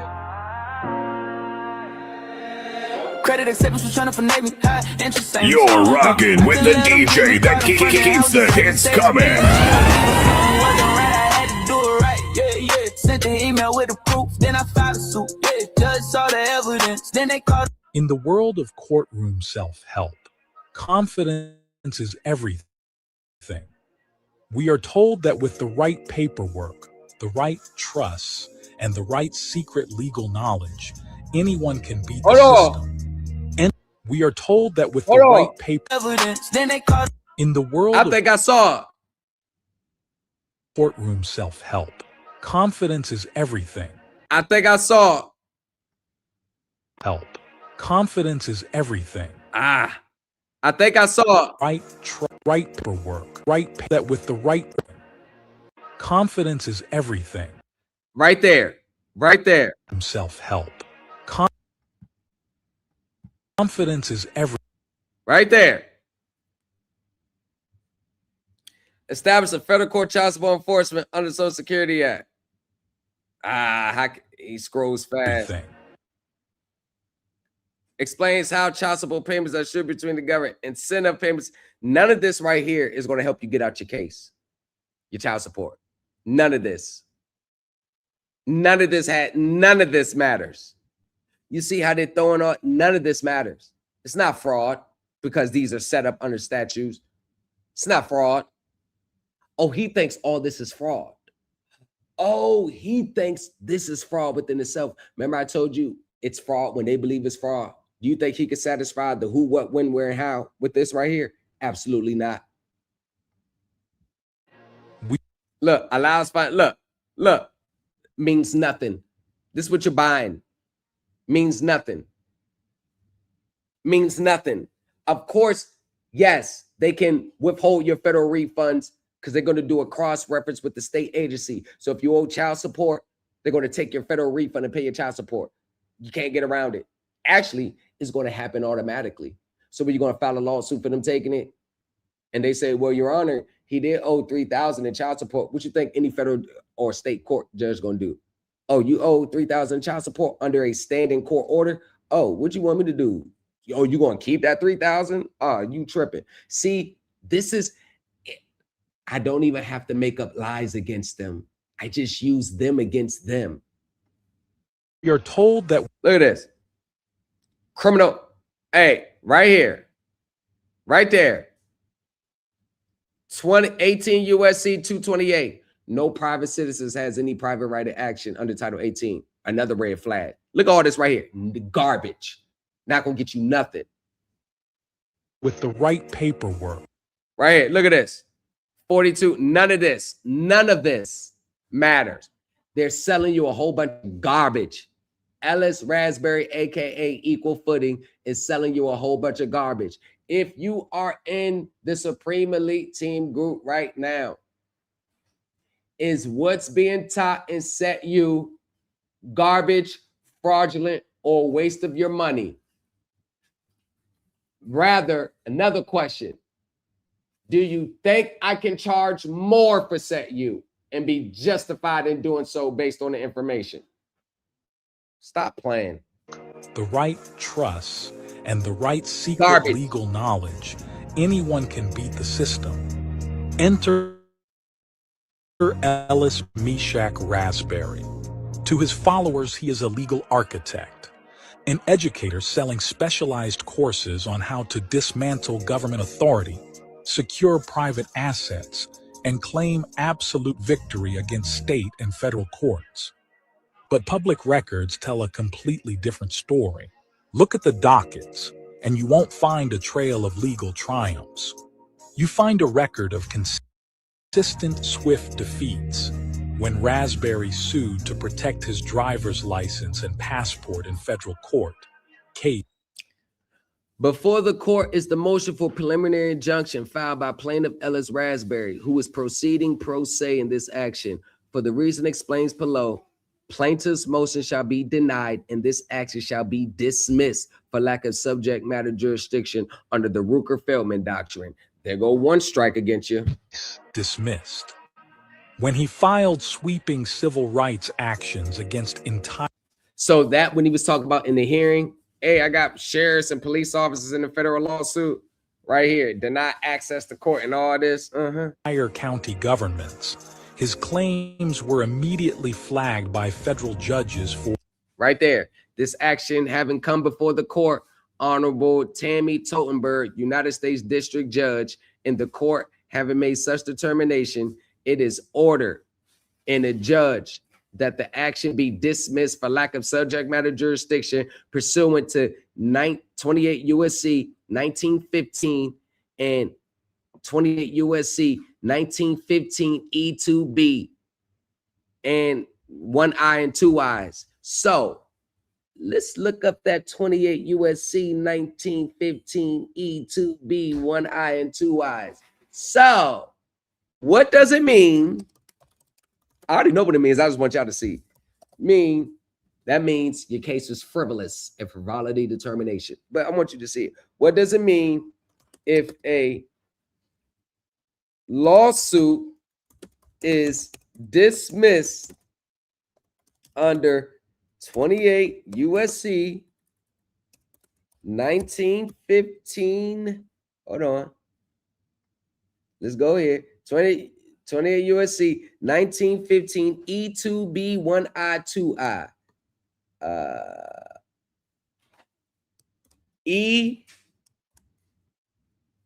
E2B 1 eye 2 eye. E2B 1 eye 2 eyes. What does it mean? If a lawsuit is dismissed under 28 U.S.C. 1915 E2B 1 eye 2 eye, it means a federal judge reviewed the complaint during an initial screening and determined that the case is legally meritless, fundamentally flawed, or explicitly filed to harass the defendants. The specific statute applies to litigants who ask the court for informer pauper status, meaning when you social media sovereign citizen gurus, none of y'all ever want to pay the filing fee because you have the mindset that you don't really owe anybody anything. You don't really owe anybody. You don't got to pay nothing back. So you never want to pay the filing fee. And when you pay the filing fee, you bypass this initial screening. Now the other side just going to scalp you on the motion to dismiss, and that's going to be granted. So you're stuck between a rock and a hard spot, having the courts throw your case out before the other side is even served, or paying the filing fee and still lose your case and lose your money and get embarrassed, which allows low-income individuals to file lawsuits without prepaying the standard federal court fees. To prevent people from abusing free court access, federal law mandates that judges pre-screen these complaints and dismiss them immediately if they violate specific rules. The exact subsections cited in the dismissal order carry heavy legal weight. Subsection I, the first I, frivolous, means the factual allegations are completely unbelievable, e.g., delusion or fanciful claims, or the legal argument has absolutely no foundation in actual law. This is what you're going to get when you follow Ellis Raspberry. Malicious means the lawsuit was not filed to fix a legitimate legal injury, but rather to harass, embarrass, or abuse the target of the suit, which is clearly what he's doing here. Subsection 2I's, failed to state a claim on which relief can be granted. This is the hallmarks of what they talk about on social media. This is the hallmarks. Remember when I said all you got to do is throw their claims under the legal lens? What happens when the claims come under the legal lens? Means that even even if every factual claim in the complaint were 100% true, there is no actual law or statute that allows a court to grant a remedy or award damages for it. Welcome to the social media teachings and their claims. The claims that they go around wasting time and energy on what people pay to learn, what they fire up their live streams and talks about. When you put it under the legal lens, there is nothing on the books, on the statute, case law that can even provide them the remedy they seek. The legal standard used here is the exact same strict threshold as a standard Rule 12b6 motion. The case is stopped. The court will not allow the lawsuit to proceed. The court clerk will not issue summons, and defendants will never be forced to step into court or file a formal answer. That has been Ellis Raspberry since February this year, since he started filing lawsuits. Look at it. Now, back to the commercial. That motherfucker hit. That motherfucker hit hard. Records tell a completely different story. That motherfucker hit hard now, don't it? Now that we got that. Let's go. Look at the dockets, and you won't find a trail of legal triumphs. You find a record of consistent, swift defeats. When Raspberry sued to protect his driver's license and passport in federal court, case dismissed. When he filed sweeping civil rights actions against entire county governments, his claims were immediately flagged by federal judges for frivolity reviews. The court's polite way of... As senior judge of the Northern District of Georgia, I decline assignment of this case. The clerk is directed not to substitute another case for this action. So ordered. Getting spanked. But Ellis Raspberry would never look in the mirror and say, maybe I'm doing something wrong. This is another one. See, Ellis Raspberry, equal footing. You can assume about me. You can go to the ad hominem attacks. I'm going to stick straight to the facts. This is why you didn't want to talk about none of these cases. You want to talk about your new cases that you filed, which are going to meet the same fate. Oh, by the way, I know you have a content hearing coming up in August, and I'll be watching that case closely. As you can see, Ellis, I'm on your ass. I'm on your ass. Asking if a lawsuit is completely baseless. From Georgia to Maryland, his grand legal maneuvers have resulted in terminated defendants, closed cases, and immediate remands back to local courts. As of today, right here, before the court, oh yeah, we have seen that. Today, Ellis Raspberry has not won a single landmark case, civil judgment, or protective order. Yet the digital storefront remains open. The educational courses are still for sale. It raises a profound question about the modern, sovereign legal industry. How does an educator sell a masterclass on winning cases, using the exact same playbook that leaves him empty-handed in front of every judge he faces?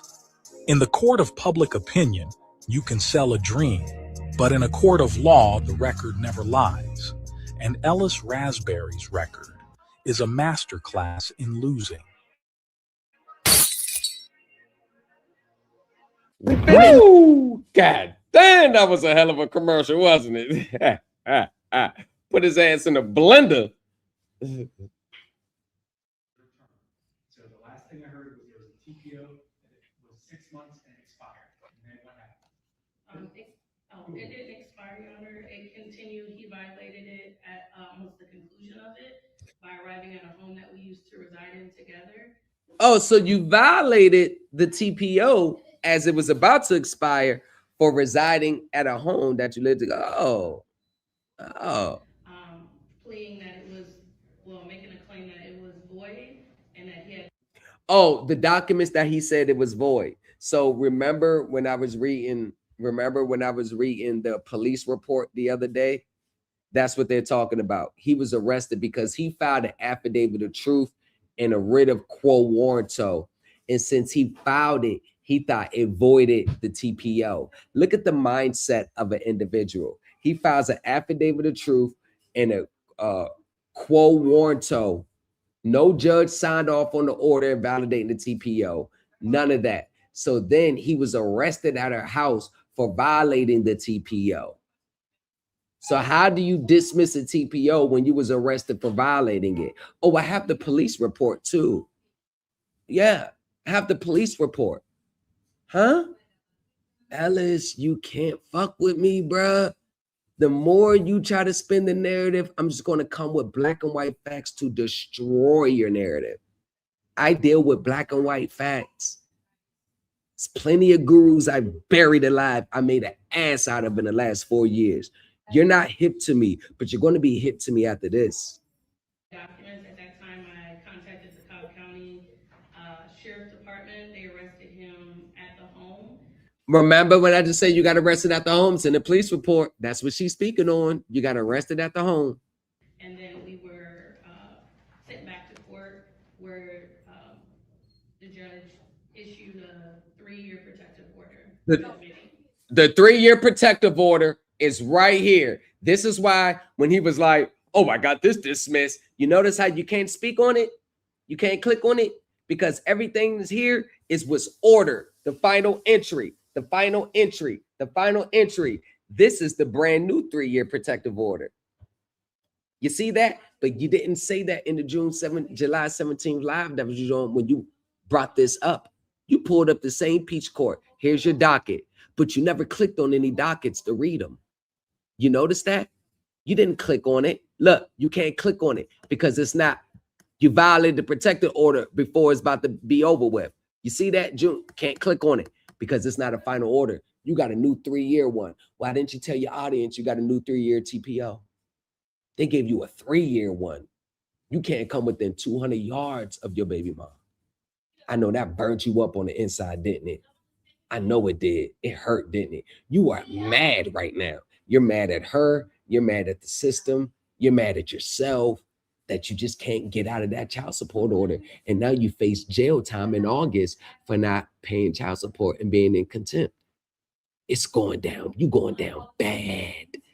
You're going down bad in real time. Black and white facts to evidence it. Oh, you wanted my attention. Now you got it. I told you this is not what you wanted to do. I will fuck you around. I'm telling you, you don't want to have beefs with me because I do my research. I will pull up everything on you. Trust me. And if it gets too deep, I will contact the private investigator. Oh, it gets serious. That's why I be liking to chill. I don't want to take it there. I don't want to take it there because I know what I'm going to find. Okay. So in that 3-year protective order, that expired in 2025? Yes. Objection, Your Honor. That temporary order, I filed documents in order, just the same documents that I filed with you, challenging. I did the same thing with Judge Manning and the same thing that you're doing. I'm challenging subject matter jurisdiction. You cannot rule or move forward. What you need to do is you need to write this down. Write it down. You're a named defendant in a federal lawsuit. You can't keep arguing the same thing, or I'm going to remove you. You can't. You can't keep arguing the same arguments. Does this look like a person that has valuable information for sale? I am done with these proceedings, Your Honor. I motion to dismiss for lack of subject matter jurisdiction. You're done? Where you going? Don't be a crybaby. Stick around. But you have how to defeat any case. This ain't it. Oh, you think you won the case because based on your documents, just like you thought you won your lawsuit based on what you filed. He said, not garbage. Max Philippe, not garbage. Okay. He is terrorizing that woman. That's exactly what he's doing. Can't sell courses from a sale. Hey, so Max FAF Lee, he says not garbage. Max, so when I say garbage, I'm saying garbage because of this. This was the motion. Now, this is a judge, right? They get the final say. You see that? You don't even have to read. Just look at the bolded words. Deny, moot, deny. It's not garbage? Huh? And we get into the grand finale in this motion here that all precipitated from that case that we're watching now. That's why we're going over the whole proceedings. You see? What you think? So what do you think about this? What do you think about this part? Let me read this part to you, Max. The respondent objected to petitioner's counsel's reference to him as a sovereign citizen. You know what's so crazy, Max? I call Ellis Raspberry a sovereign citizen because he was making the same 40-year-old tired arguments that the ones who stood on it. Yeah, I'm a sovereign citizen. Yeah, the ones who would go into court and say, I'm a sovereign citizen raised before you even knew about this stuff. Theirs were getting denied. The court finds the motions filed and arguments are akin to those used in the sovereign citizen's defense. Tariq Maydam versus State, 2021. The latter defense is one in which an individual claims that he or she is not subject to the jurisdiction of courts and government agencies. And it is defense that has no conceivable validity in American law. Such arguments and defenses should be summarily rejected. Brown versus State, 2018. So you mean that continue to pursue arguments that have been rejected for the past 40 years is not trash? It's not garbage? Let me guess, Max. You believe it's true, so you're going to keep arguing it, huh, Max? You're not going to get nowhere in court with it, nowhere administratively with it, but you're going to continue to argue it, right? Because that's what you believe, because you can't fathom being wrong. You can't admit that you got scammed. Max, is that what it is, Max? Oh, your information is not garbage. Well, Max, I owe you a public apology. I owe you a public apology, Max. I owe you a public apology. I thought you was talking about his not garbage. My apologies. Well, substitute Max for anyone who thinks what he's talking about is legit. Especially for all you who's watching on the outside right now, because you ain't got the heart to click in. See, I'm not going to mute you or block you over here. I'm going to let you talk. And then I'm going to analyze what you say under the legal lens. Just like Hero 77. I find it odd, like people, Hero 77, you was arguing me down on the panel with Alibi and Lawful Living when Darren had the panel last month. You was arguing me down. You was arguing me down, right? As a matter of fact, Hero, I don't know if he's here or not, but let me just show y'all what I'm talking about. This is the inconsistency with these people. This is why I don't believe half the people that comes on a different panel and be like, oh yeah, that shit ain't legit. No, I don't believe you. You want to know why I don't believe you? Want to know why I don't believe you? Because Hero, this is what you were doing. This is what you were doing in the last, when we was on the panel together. Oh yeah, I remember. I saw you yesterday in 100K's live. I saw you. I saw you. I saw you, and I saw you good. Let me find it. Let me find it. Let me find it. I'm going to find it for you. Where is it at? It was somewhere up in here. Don't worry. When I find it, I'm going to let you know. Uh-huh. I remember. Yeah. Now you want to come and start talking like, oh, yeah, that's legit. Here you go. Right here. Hey, so Dan, Hero 77. Ain't that you down at the bottom? Not all the way at the bottom. That's Alibi. Ain't that you? Zoom into the, if you can zoom in, zoom in. Ain't that you, Hero? Ain't that you second to last? That's you. We about to hear you talking. Ain't that you? What you in 100Ks? What you in 100Ks live yesterday agreeing with the court rules now? What you agreeing for now? Yeah, Max, my bad. Yeah, Max, my bad. Yeah. Hey, Frank, it's all right. Frank, the way it was presented, it was like not garbage, wasn't no context to it. So I didn't, you know. Nah, but you're all right. That was funny as shit, though. I went on the whole diatribe just to be wrong. That was funny, though. I give you that. See how much life is easier when you can admit that you're wrong. You ain't got to put your pride and ego in it and keep trying to defend it. If you're wrong, you're wrong. Just admit that you're wrong and move forward. It's not hard. It's all right. I can be wrong too. I don't got that complex. But Hero 77, I do remember you 100K's live yesterday. Now all of a sudden you want to be on some correct way of doing things. When my interactions with you, you was arguing the same vapor money, defending that shit. I told y'all these motherfuckers are chameleons. When they on one panel, they with the shit. But when they on another panel and they don't want to get scalped in the comments, they want to fake agree with the shit. Hero 77, I got you all figured out, motherfucker. You ain't no different. The banks go to the Federal Reserve. Need to learn some to manners. get loans. But they said that the banks go to the Federal Reserve to get their loans. How interesting. How interesting. Explain this. You got me intrigued now. Explain how the Federal Reserve. Watch Hero 77. Watch him. That's why he didn't respond to me in the comments when I added him. Yeah, I know who y'all are. These motherfuckers all go away. Now watch Hero. The banks go to the Federal Reserve to get our No, banks do not go to take individual consumer loans and applications to the Federal Reserve window. It's governed. The Federal Reserve's discount window is used by depository institutions to borrow short-term funds to manage liquidity to cover temporary shortfalls. It is not a mechanism to fund specific consumer loans. And you got a link to the Federal Reserve right there. The link at the bottom. Loans. Explain it. Without using Title 12, 412. Title 12. Now look, clear example of a bar statute. Johnson versus Rocket Mork, 2023. The plaintiff. Yeah, you see? And they got the links to the case. Now watch Hero. It literally says it right in front of your goddamn face. It literally says it right in front of your goddamn face.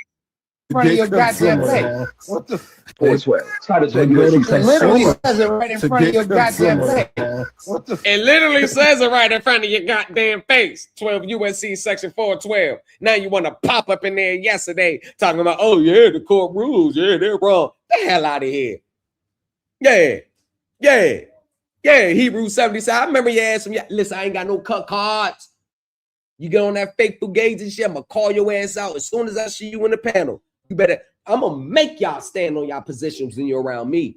If I even slightly hear you agreeing with, oh, nah, don't agree me now, motherfucker. Yesterday, you was in a live saying the opposite. Yeah. I'm going to show you. I'm going to hold the mirror up to you and your unstable ways. Yeah, come on. Oh, weird, so you think, it literally says it right in front of your goddamn face. What the? Oh, weird, so you think that it literally says it right in front of this nigga face. Oh, you think this it literally says it right. It literally says it right in front of his face, and you wrong the whole time. But these are the people who think I'm weird. Look at these. Look at them. All of them wrong. Look, and I got the case law, and I popped the case law up there too. You see that? You see right there? Look where if you scroll up right there where the mouse is at, right there, the hand. It says UCC 412. These are the claims that they brought under 12 USC section 412. They argue this in court. You notice how they've been silent on this position since I said something about it? You notice how no one's fired up a live stream to clarify? You notice how they've been silent on this position since then? What do I tell you? As soon as I bring it out, they all move off that position. You ain't hear him fire up a live stream about this yet. Because they watched me from the outside and it's like, oh, he got case law to support what he's saying. Yeah, let me go ahead and not talk about that again. You think this is what it means? That they talk about consumer loans? You really think it means that? Damn. Would have got there. I thought they would sit here arguing me down, taping wrong the whole. Would have got there. I thought they would sit here arguing me down. Now watch how quiet they get. Because they know I was setting a trap for them. Watch how quiet they get. Watch how quiet they get. They felt the comp. They was like, oh, he on to something. Oh, hold on. Watch this. You think this is what it means? That they talk about consumer loans? You really think it means that? Damn. What a goddamn. I thought they were sitting here arguing me down, taping wrong the whole thinking I'm crazy, but they've been See wrong how the whole. silent they was? See how silence. See how silent they was? So Hero, don't come with that fake one. Oh, I want to do law right now. Because if I catch you on the panel with all them lawful living, what's to do, alibi, you probably gonna be right back with they shit. Nobody want to hear that shit you saying now. Nah. Have the right to do the things that you're doing and on the record. So please, you're a named defendant. With all due respect, you're lying to these people. You're a named defendant. Thank you, Roman. Have a great day. So, look. Oh, hold on. And on the record. So please, you're a named defendant. With all due respect, you're lying to these people. You're a named defendant. Thank you, Roman. Have a great day. Right there. See? Look. You see that dismissal of TPO?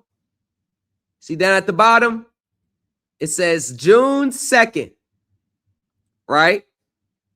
But you notice you still can't click on it. See what he shows you? He shows you all this is what he's filed, right? But this is what he didn't want to get into. You see after June 2nd? Down at the bottom. Right. He didn't want to get into these. You see these? He didn't want to get into these. He didn't want to get into these. Respondent's objection and challenge of the validity of the order denying motion to recuse. This is what he filed, right? This is what he filed. So what we're moving to now is the grand finale. So what he filed on his order on respondent's motion to recuse, now he's filed. And let's go back to the P3 document. As you can see, this is what he filed on the 8th. This is what he filed on the 8th. Right? And you can't view this. So he's talking about, I just found something on the 8th and it's just sitting there. Want to know why it's sitting there?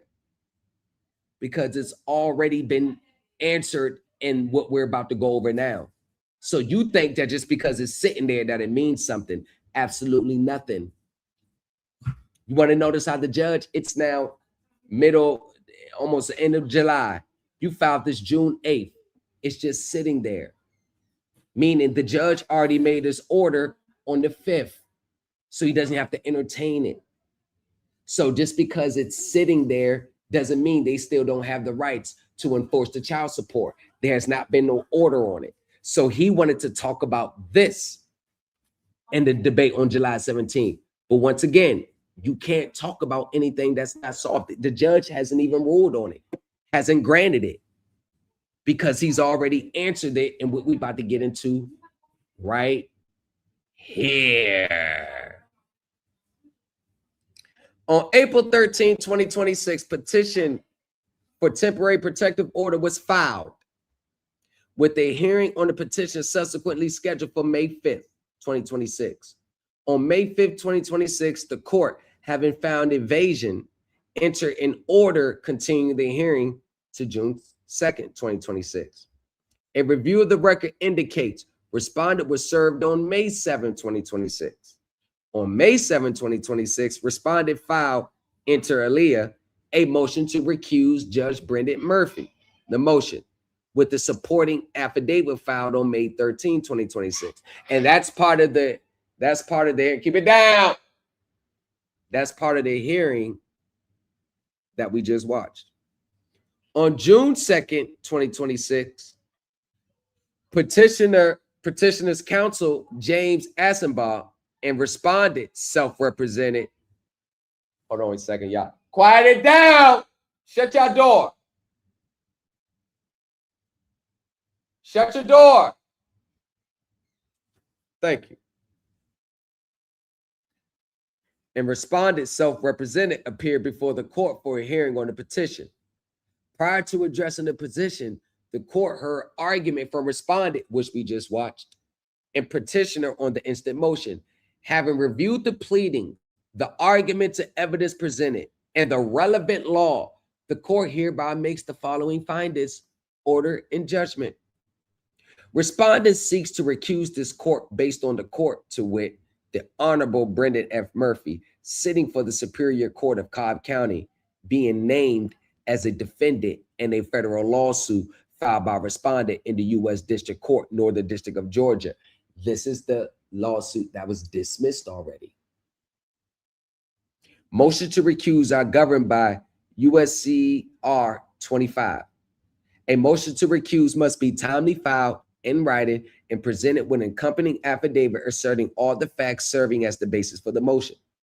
To be timely, the motion must be both filed and presented no later than 5 days after the affiant first learned of the disqualification grounds, with the latter being an act that makes the judge immediately and personally aware of the recusal issue. They have case law right there. In preparing for the June 2nd calendar, the court staff first learned of the motion and affidavit on May 29, 2026. A review of the certificate of service affixed to the May 7 motion states that on this blank day of May 26, a copy of the motion was sent to petitioner with an additional certified copy going to the Cobb County Sheriff's Office. The May 13th affidavit certificate of service indicates a copy of the same was personally served on petitioner, the office of the clerk of Superior Court, and the Cobb County Sheriff's Office. The court has not received a copy of the motion or affidavit from respondent and first reviewed both pleadings in open court during the instant hearing, June 2nd, 2026. The motion, having been filed on May 7th, along with the affidavit filed on May 13th, the court finds it was not timely presented with the motion and affidavit by respondent within the requisite time frame outlined in USCR 25.1. Let me guess, you didn't think you had to consult with the court rules and procedures to make sure you're not time barred because the sovereign citizen mindset, those don't apply to you, and you're not governed by state law, you're governed under federal law. Until the federal law is not beneficial for you to be governed by it, now you're a state national. You notice how that they're always under federal law until federal law don't agree with them. Now they're not governed by state or federal law. They're a state citizen only and a state national. Oh yeah, I understand it. Moreover, even if the motion and affidavit were timely, the court does not find a basis for recusal, even if it was timely. According to USCR 25.2, the affidavit shall clearly state the facts and reasons for the belief that bias or prejudice exists, being definite and specific as to time, place, persons, and circumstances of extrajudicial conduct or statement. Now I'm going to finish the sentence after I read this footnote. The court notes that it became aware of the federal lawsuit on May 29, 2026, while preparing for the June 2nd calendar. The court has not been served with any lawsuit in which he has been named as a defendant involving respondent. Conduct or statements which demonstrate either, let me stop right here, either bias in favor of any adverse party or prejudice towards the moving party in particular, which would influence the judge and impede or prevent impartiality in that action. Included in the affidavit should be definite and specific foundational facts of the trial judge's extrajudicial conduct demonstrated a purported lack of impartiality and not stated in a conclusory fashion as a matter of opinion. Once again, this is evidence that Ellis Raspberry is concluding, not based on the elements required by the statute, it's based on because what he believes, aka these are how sovereign citizens think. They think a judge has violated the law when they believe they violated the law, not when the elements in their actions are in line with the elements which would signify violation. Not with people like Ellis Raspberry. They believe an order is null and void as soon as they file something, not when the judge actually issues an order nullifying their prior order. Not the way normal legal people interpret it. Like, he thinks he won a federal lawsuit based on what he filed, not because there's an order granting him the judgment or the relief requested. The affidavit must give fair support to the charge of a bent of mind that may prevent or impede impartiality of judgment. Here's the case law to support it. Taking these facts as true, a court must determine if they warrant recusal. In the case of Rice versus Cannon, the appellate court affirmed the trial court's denial of a recusal, the basis of which the court's perceived bias following the movement's filing of a federal lawsuit against the trial court. A federal lawsuit premised on conclusory, unsubstantiated allegations based on the movement's dissatisfaction with prior rulings of the trial court cannot be used by litigants to delay the administration of justice and to judge shop. This is the hallmark of Ellis Raspberry and other similarly sovereign citizens. They always file a lawsuit after the judge rules in a way that they don't like. Basically, when the judge rules against them, then the judge must have broke the law. This is why when you see a foreclosure judgment against people online, they'll come on the panel and the first thing is out of their mouths is they just filed the federal lawsuit today. So then they all trauma bond on the panel and start huddling up, start talking about the case in hopes of getting hope and confidence by the people in the comments on the panel. But as soon as someone who could think impartial, someone who knows case law and says, hey, you know that judges are presumably immune. It's called judicial immunity, meaning they can't really be sued while sitting on the bench or for a ruling that was issued in the furtherance of their duties. Usually lawyers and judges are kind of immune from that. They'll blow up on you on the panel because they're not there for any other reason than to hear, you're right, you're going to win. They did you so wrong. God damn it. Bad judge. Bad judge. That's all they want to hear. If you bring any logic to these people, they're going to blow up on you. That's when you know you're in the presence of a sovereign citizen, because sovereign citizens never believe they're wrong. They believe everything they do is 100% law. Even if it's fraudulent, they think it's law. Similarly, respondents seek to disqualify this court based on its filing of a federal lawsuit in which this court and 29 other defendants are named. That is one of the biggest hallmarks of a sovereign citizen. They'll file the one who served them the complaint, the process servicer, they'll name them as a defendant. Oh, they find out the other person was talking to their friend about the case and the friend just so happened to agree with them. They'll file the friend as a defendant in the lawsuit. The clerk of court, because they issued the order, that's a lawsuit. The lawyer who represented the other side, they're the defendant in the lawsuit as well. They use these lawsuits as a way to attack and harass people who they feel has trampled over their rights. See, in Ellis's mind, these are his rights and they're supported by law. And since the court's not recognizing the vehicle in the manner in which he wants to express his rights or bring his claims, he thinks that the judge is violating his rights. The same misguided belief that other sovereign citizens think. They think that since their rights are not recognized at no matter the cost, that their rights are being violated. And now that he's throwing a bitch fit, we call that a bitch fit.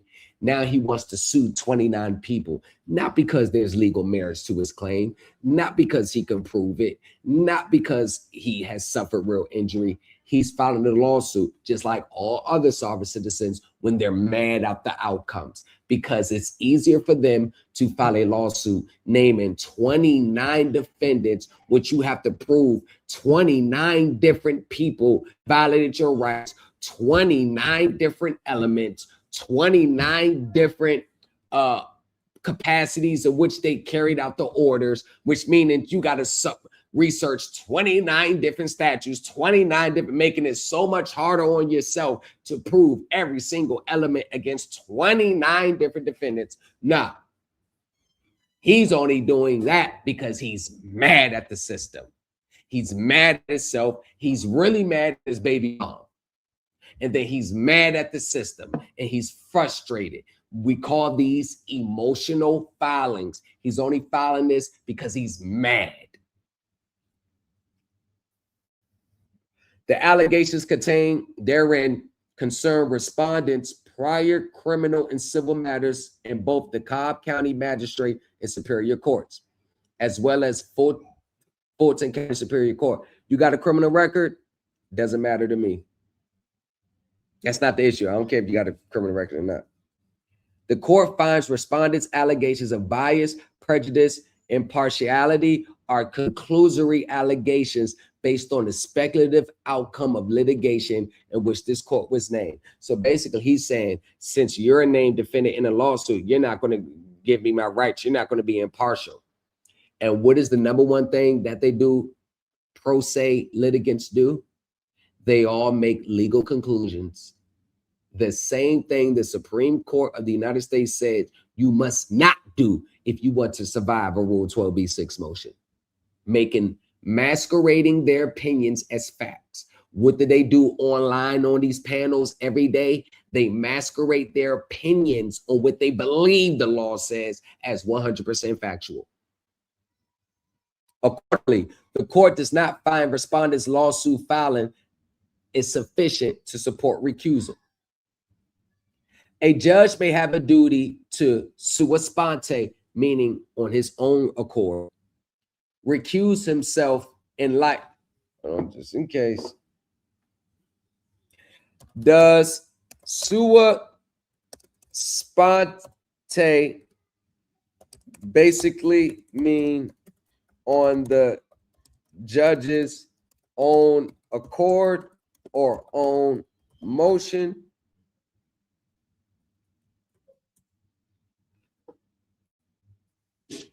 Oh, new culture. Watch what he said. You're gonna look crazy if you say you're wrong.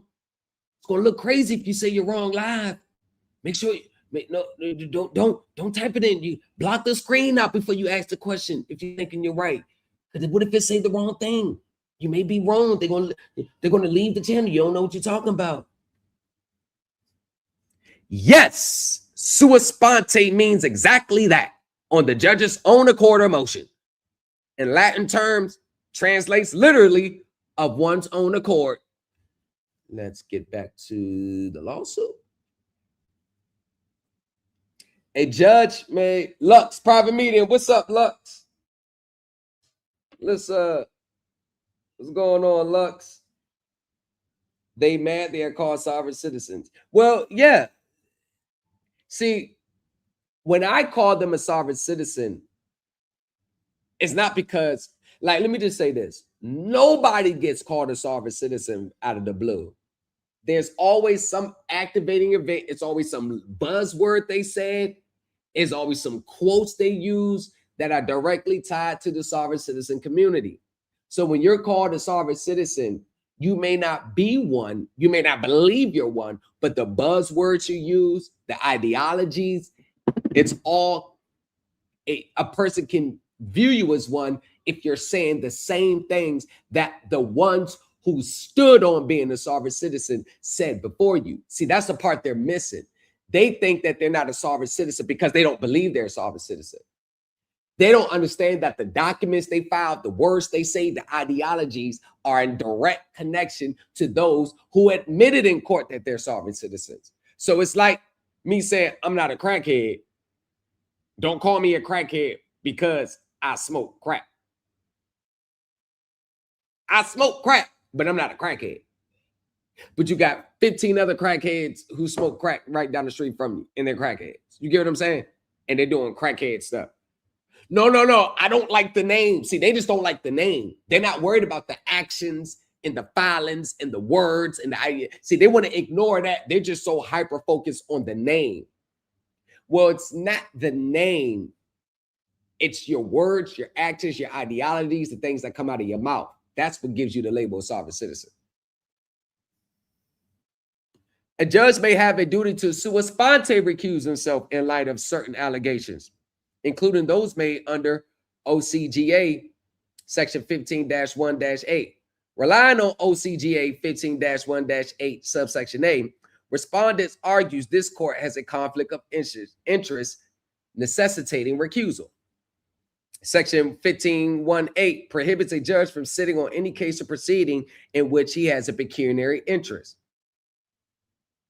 One of the biggest hurdles he has is proving that the judge has a pecuniary interest in the outcome of the case.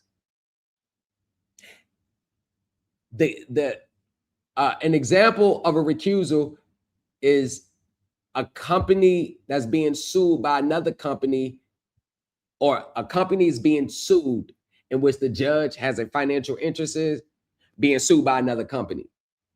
You get what I'm saying? If he has stock in it, he has shares in it. You get what? That's an example. Or no, the judge actually does have an interest in the outcome. It actually will be in the judge's benefit if he doesn't grant the relief requested because he has stock in this. You get what I'm saying? Not here. The case of Robinson versus State, 2011, is instructive as it involves a trial court proceeding with the criminal jury trial of a defendant who had filed a federal lawsuit against the court. Do you think Ellis Raspberry researched case law on judges' recusal in the state of Georgia and researched the statute to prove that, to prove that he's meeting all the elements? No, because none of them ever do that. Sovereign citizens don't believe in meeting the elements to support their claims. Their belief system is all they need. There, the defendant claimed that the court had a direct, certain, and immediate pecuniary interest in the outcome of the federal suit, thereby requiring disqualification. The liability or pecuniary gain or relief to the judge must occur upon the event of the suit, not result remotely in the future. Basically, you can't speculate what's going to happen. The appellate court stated that the pecuniary interest alleged was as to the federal lawsuit, not the pending criminal matter where recusal was sought. And you notice how Ellis Raspberry made the same conclusions. He made the same conclusions that is going to get you shut down at the door on the recusal. So if we were keeping record, every argument he's made, every allegations made, every claim asserted, every motions filed were all dead on arrival.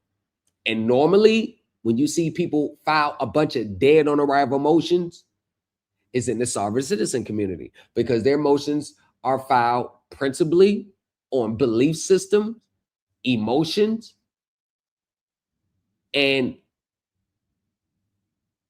I don't have to follow court rules and procedures because I'm not a U.S. citizen.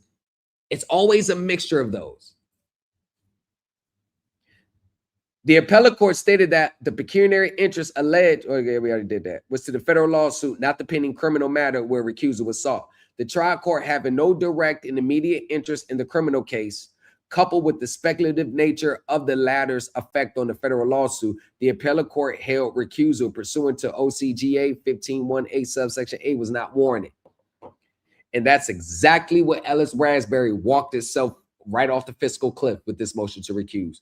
He actually filed a motion to recuse, and the judge already ruled in opposite the appellate court. So he's filed a motion that was already decided by the appellate court, not in his favor. I told you, these sovereign citizen people will file dead on arrival motions all the time and then charge you to file the same dead on arrival motions. Here, respondent has neither alleged nor shown that the court has a direct, certain, and immediate pecuniary interest in this case, which are the elements. The appellate court said you can't use a federal lawsuit, something in the future, to try to attack the pecuniary interest standard in this case. See, these are the legal elements here. We're going to have court now, have class. The legal element that the court has a direct, certain, and immediate pecuniary interest in this case. Now, any person that just has a remote understanding of court will ask themselves a question. How can I prove that the judge has an immediate outcome in this case?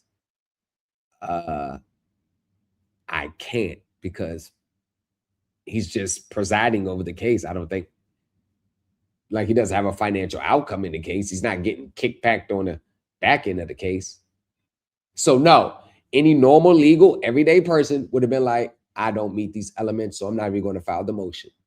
Not people like Ellis Raspberry. They're going to file it because they're not governed by the rules of procedure in meeting the elements and satisfying the elements to substantiate their claims. He's governed by emotions, belief systems, and he's mad. And these are these emotional filings. These are the outcomes of every emotional filing. I'm filing a lawsuit because I don't like what you're doing. I'm filing a lawsuit because I don't like the ruling. That's all it is. Moreover, the court does not have any direct, certain, or immediate pecuniary interest in the case. Accordingly, the court does not find that respondent has shown that this court should be disqualified under OCGA 15-1-8 subsection A. See, this is the statutory elements right here. So he was supposed to look at the statutory elements and then look at the reality of a situation. Does my current situation satisfy these elements? Because if they did, you can take the wording of the statute and then say, just as here, the judge has a direct in it because of this, this, this. If it doesn't, you drop the argument altogether. Based on the findings stated herein, the court orders respondent's motion to recuse Judge Brendan F. Murphy be denied. Said order was announced in open court. So ordered this 5th day of June. Non pronto dating back to the June 2nd motion. So basically he's backdating the motion to the date they had the hearing on June 2nd. See that? You see? Denied. I mean, Ellis, you got to fight back. You got to fight back.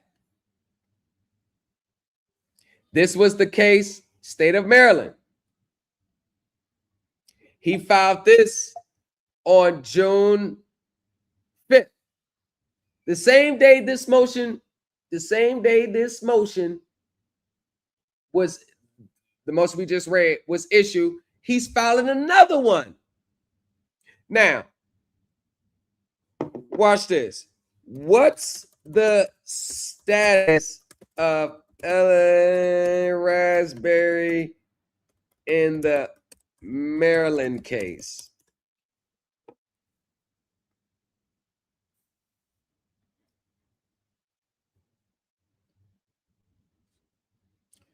Okay. In the Maryland federal case, Fuller versus State of Maryland, right here.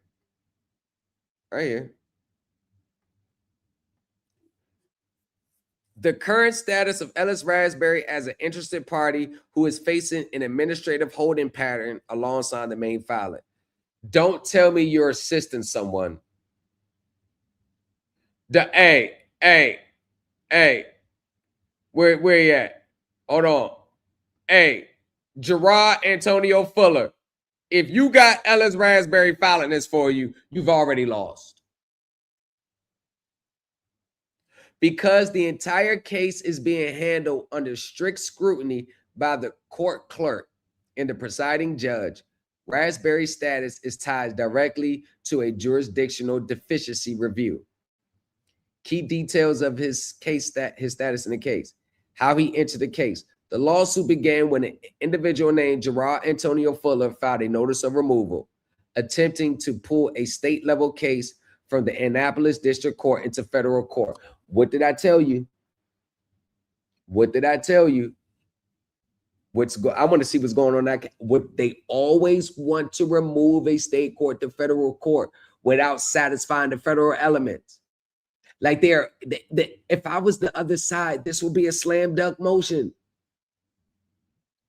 Ellis Raspberry and Marjorie Agnes Taylor immediately entered the docket at interested parties.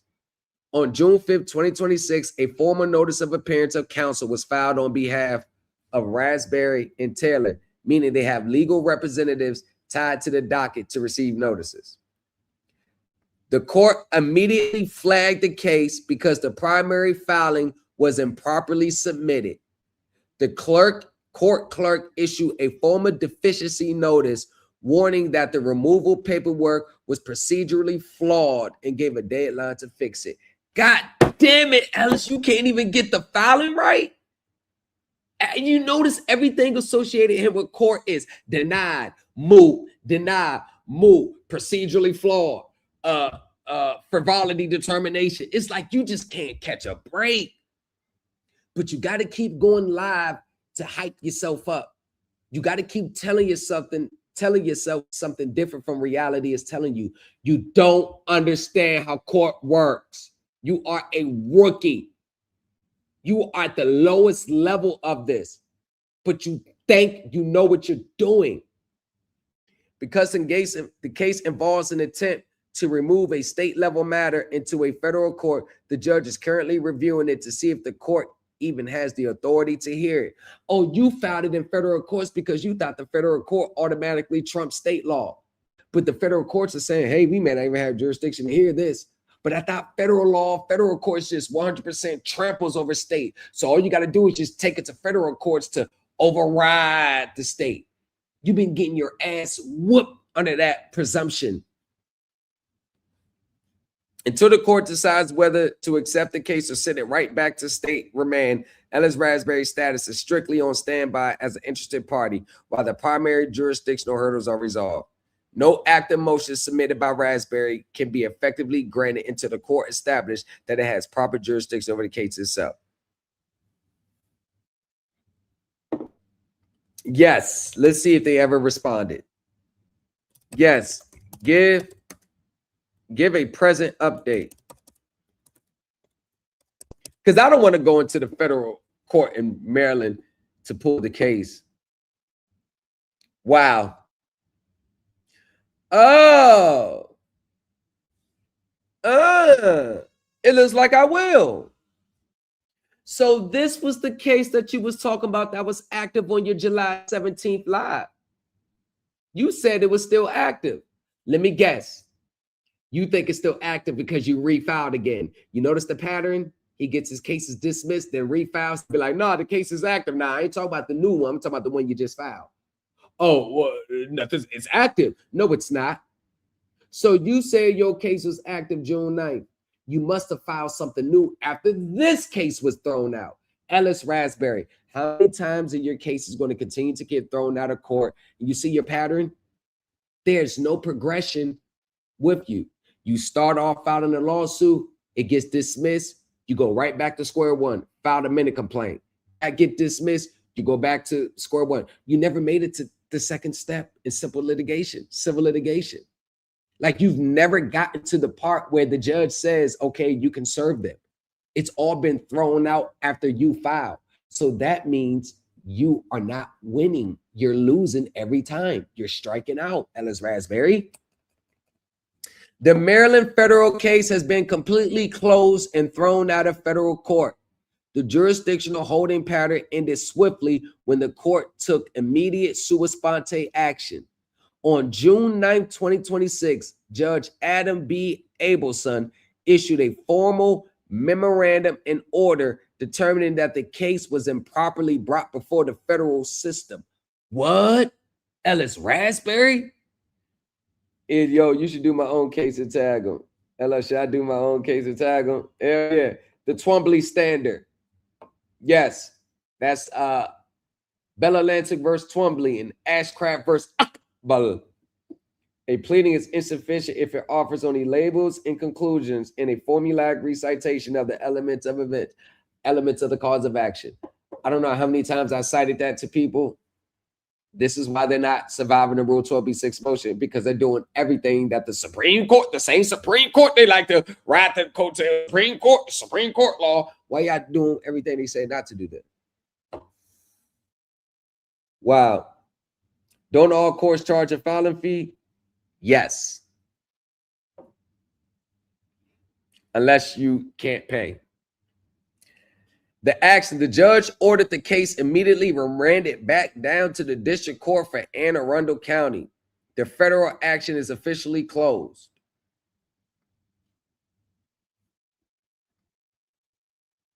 Wow. Look, Memorandum in order remanding the case to the district court for Anne Arundel County and closing this action. So Ellis Raspberry, why did you say that this case? Why did you say that this case was open? And it was last updated in July. There's nothing new on the record. It's closed. Why did you lie on July 17th in front of your audience? Ellis, you ain't want to get into this as well? You don't want to get into the Cobb County case. You want to get into the Broach case. You want to get into the Murph. I can see why you gaslighting me. You don't want to get into nothing. You ain't got nothing on the record that you can show. You know remotely what you're talking about. And notice how the filing fee was paid by Gerard Fuller. The $405. You notice how that was paid by Gerard. But when it comes to Ellis Raspberry in his own case, he don't want to pay the filing fee. Boy, Ellis, it's so easy. You are so easy, bro. You're not even a challenge. So let's go. Hold on, let me go here. I guess I can open this. All right. The result, the federal action is officially closed. Because the case was rejected by the federal judge and sent directly back to the Maryland State Court, Ellis Raspberry no longer holds active status in the federal judiciary for this matter. The federal court determined it lacks subject matter jurisdiction to hear the case, rendering the previous administrative deficiency notices and his counsel's notice of appearance completely moot at the federal level. Any ongoing litigation regarding this specific dispute must now be pursued through the local Maryland County court system. I thought you was trying to bypass the court system and get to the federal courts. Let me guess, you ain't like the ruling they gave you on that one? Damn. God damn. This is the other case that he was involved in.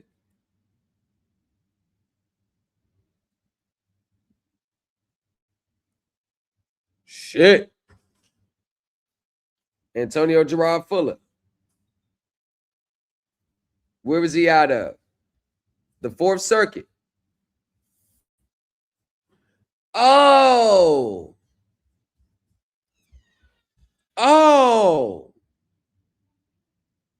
This was out of Antonio Gerard. Why that name sound familiar? This is out of my city. United States Attorney, Alexandria, Virginia. Dana Buente. Newport News, Virginia. So, why does name sound fucking familiar? Tone. So he was in 2016. Why does that sound familiar? Murder. Attempted murder and aid of racketeering, firearm, 3 counts of using a firearm resulting in death, 2 counts of felon possession of firearm, 3 brandishing and discharging a firearm in relation to a crime of violence. I know about them 924Cs. So he went to trial and got he got the whole yard. So now it seems like he was trying to get, I knew that case sound familiar, that name. So now he was trying to get that case overturned. It looks like it. That name sound familiar as hell.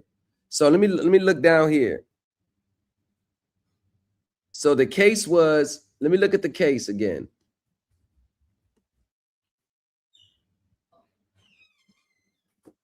Gerard Antonio Fuller. Gerard Antonio Fuller.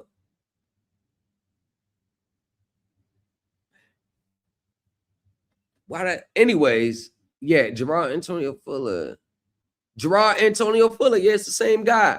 Oh, you trying to help a guy get out of prison? Damn, bruh. Damn, bruh.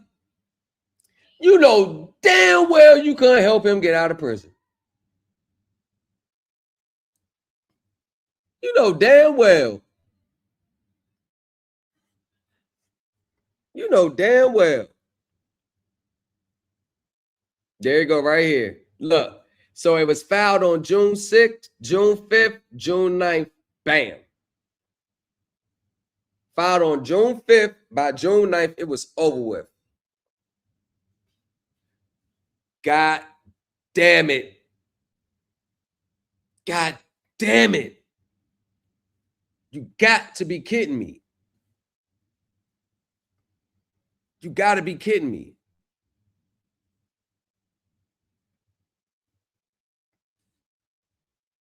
So he's not live.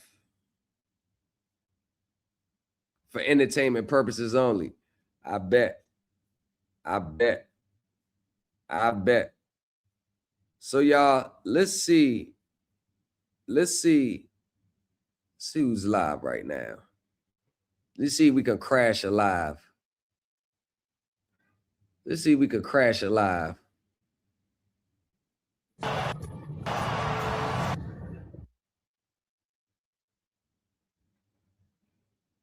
See if we could crash. I said I need to know the reason as to why. You ready for the new? I'm not even gonna say nothing. You don't even understand. I think for the first time, just stop talking and just teach. All right, hear me out. This is what we're gonna do. Let's do that LLC on the computer, step by step, screen record. Next, I'm hungry. I'm really hungry. I'm not gonna lie, so I'm gonna try to do as much as I can. But tomorrow, we're gonna do our presentation. Now,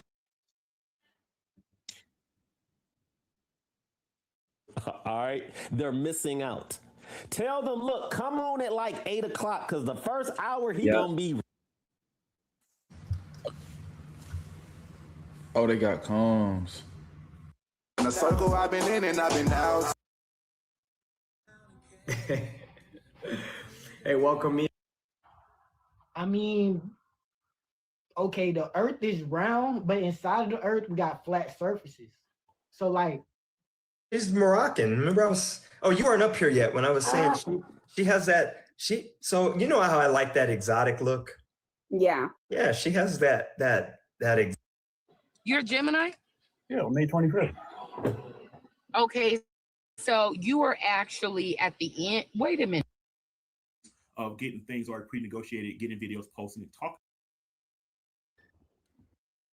So, all right, repeat. Okay, I'll repeat it again. All right, now. Gonna be.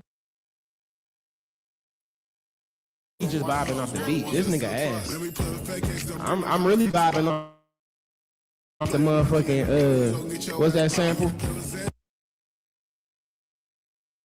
Oh, like, what's she talking about? Because I don't even got her number. What's she talking about? I know. I just got it. Basically, we're gonna fix things, okay? I just want. Yo, they got the FaceTime on this shit. Be nice, yo, bro. They got the FaceTime on it. That's crazy. So it's not that deferred revenue and other. I'm looking for. Nobody want to go live. Nobody live. You know, random. Yes, you guys. So, as Isaiah said, this is not random. This is actually lifelong experience. I'm trying to find somebody. You talk I don't deal with that realm.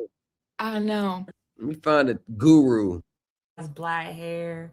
My daddy, like, he was Hispanic. I'm trying to find a guru. That don't exist.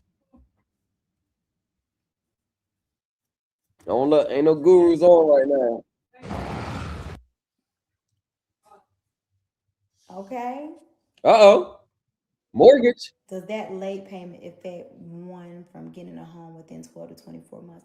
So that's a fun fact. It's never just, it is very rarely just one payment, like a one-off situation. Usually it's clusters, right? It's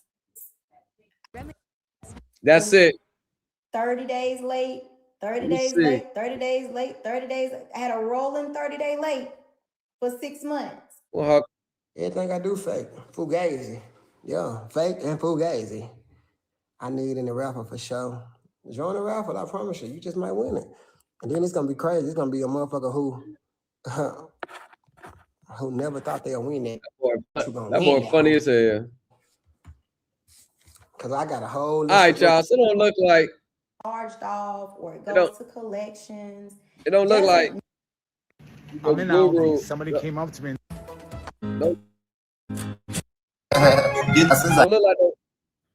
look like the Guru going live.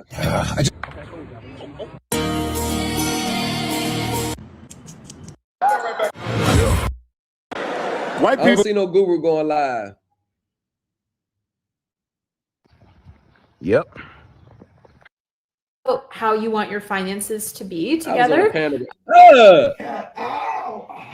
Look at that idiot. What is it? Look at all that shit, idiot. Oh. Yo! Oh, shit. Really? Hell is that?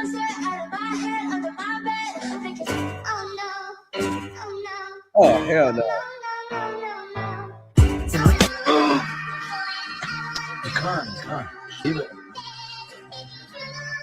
Yeah, that's crazy.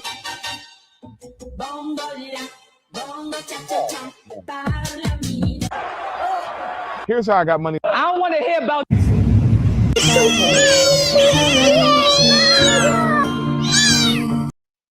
All right. So, ladies and gentlemen, there's no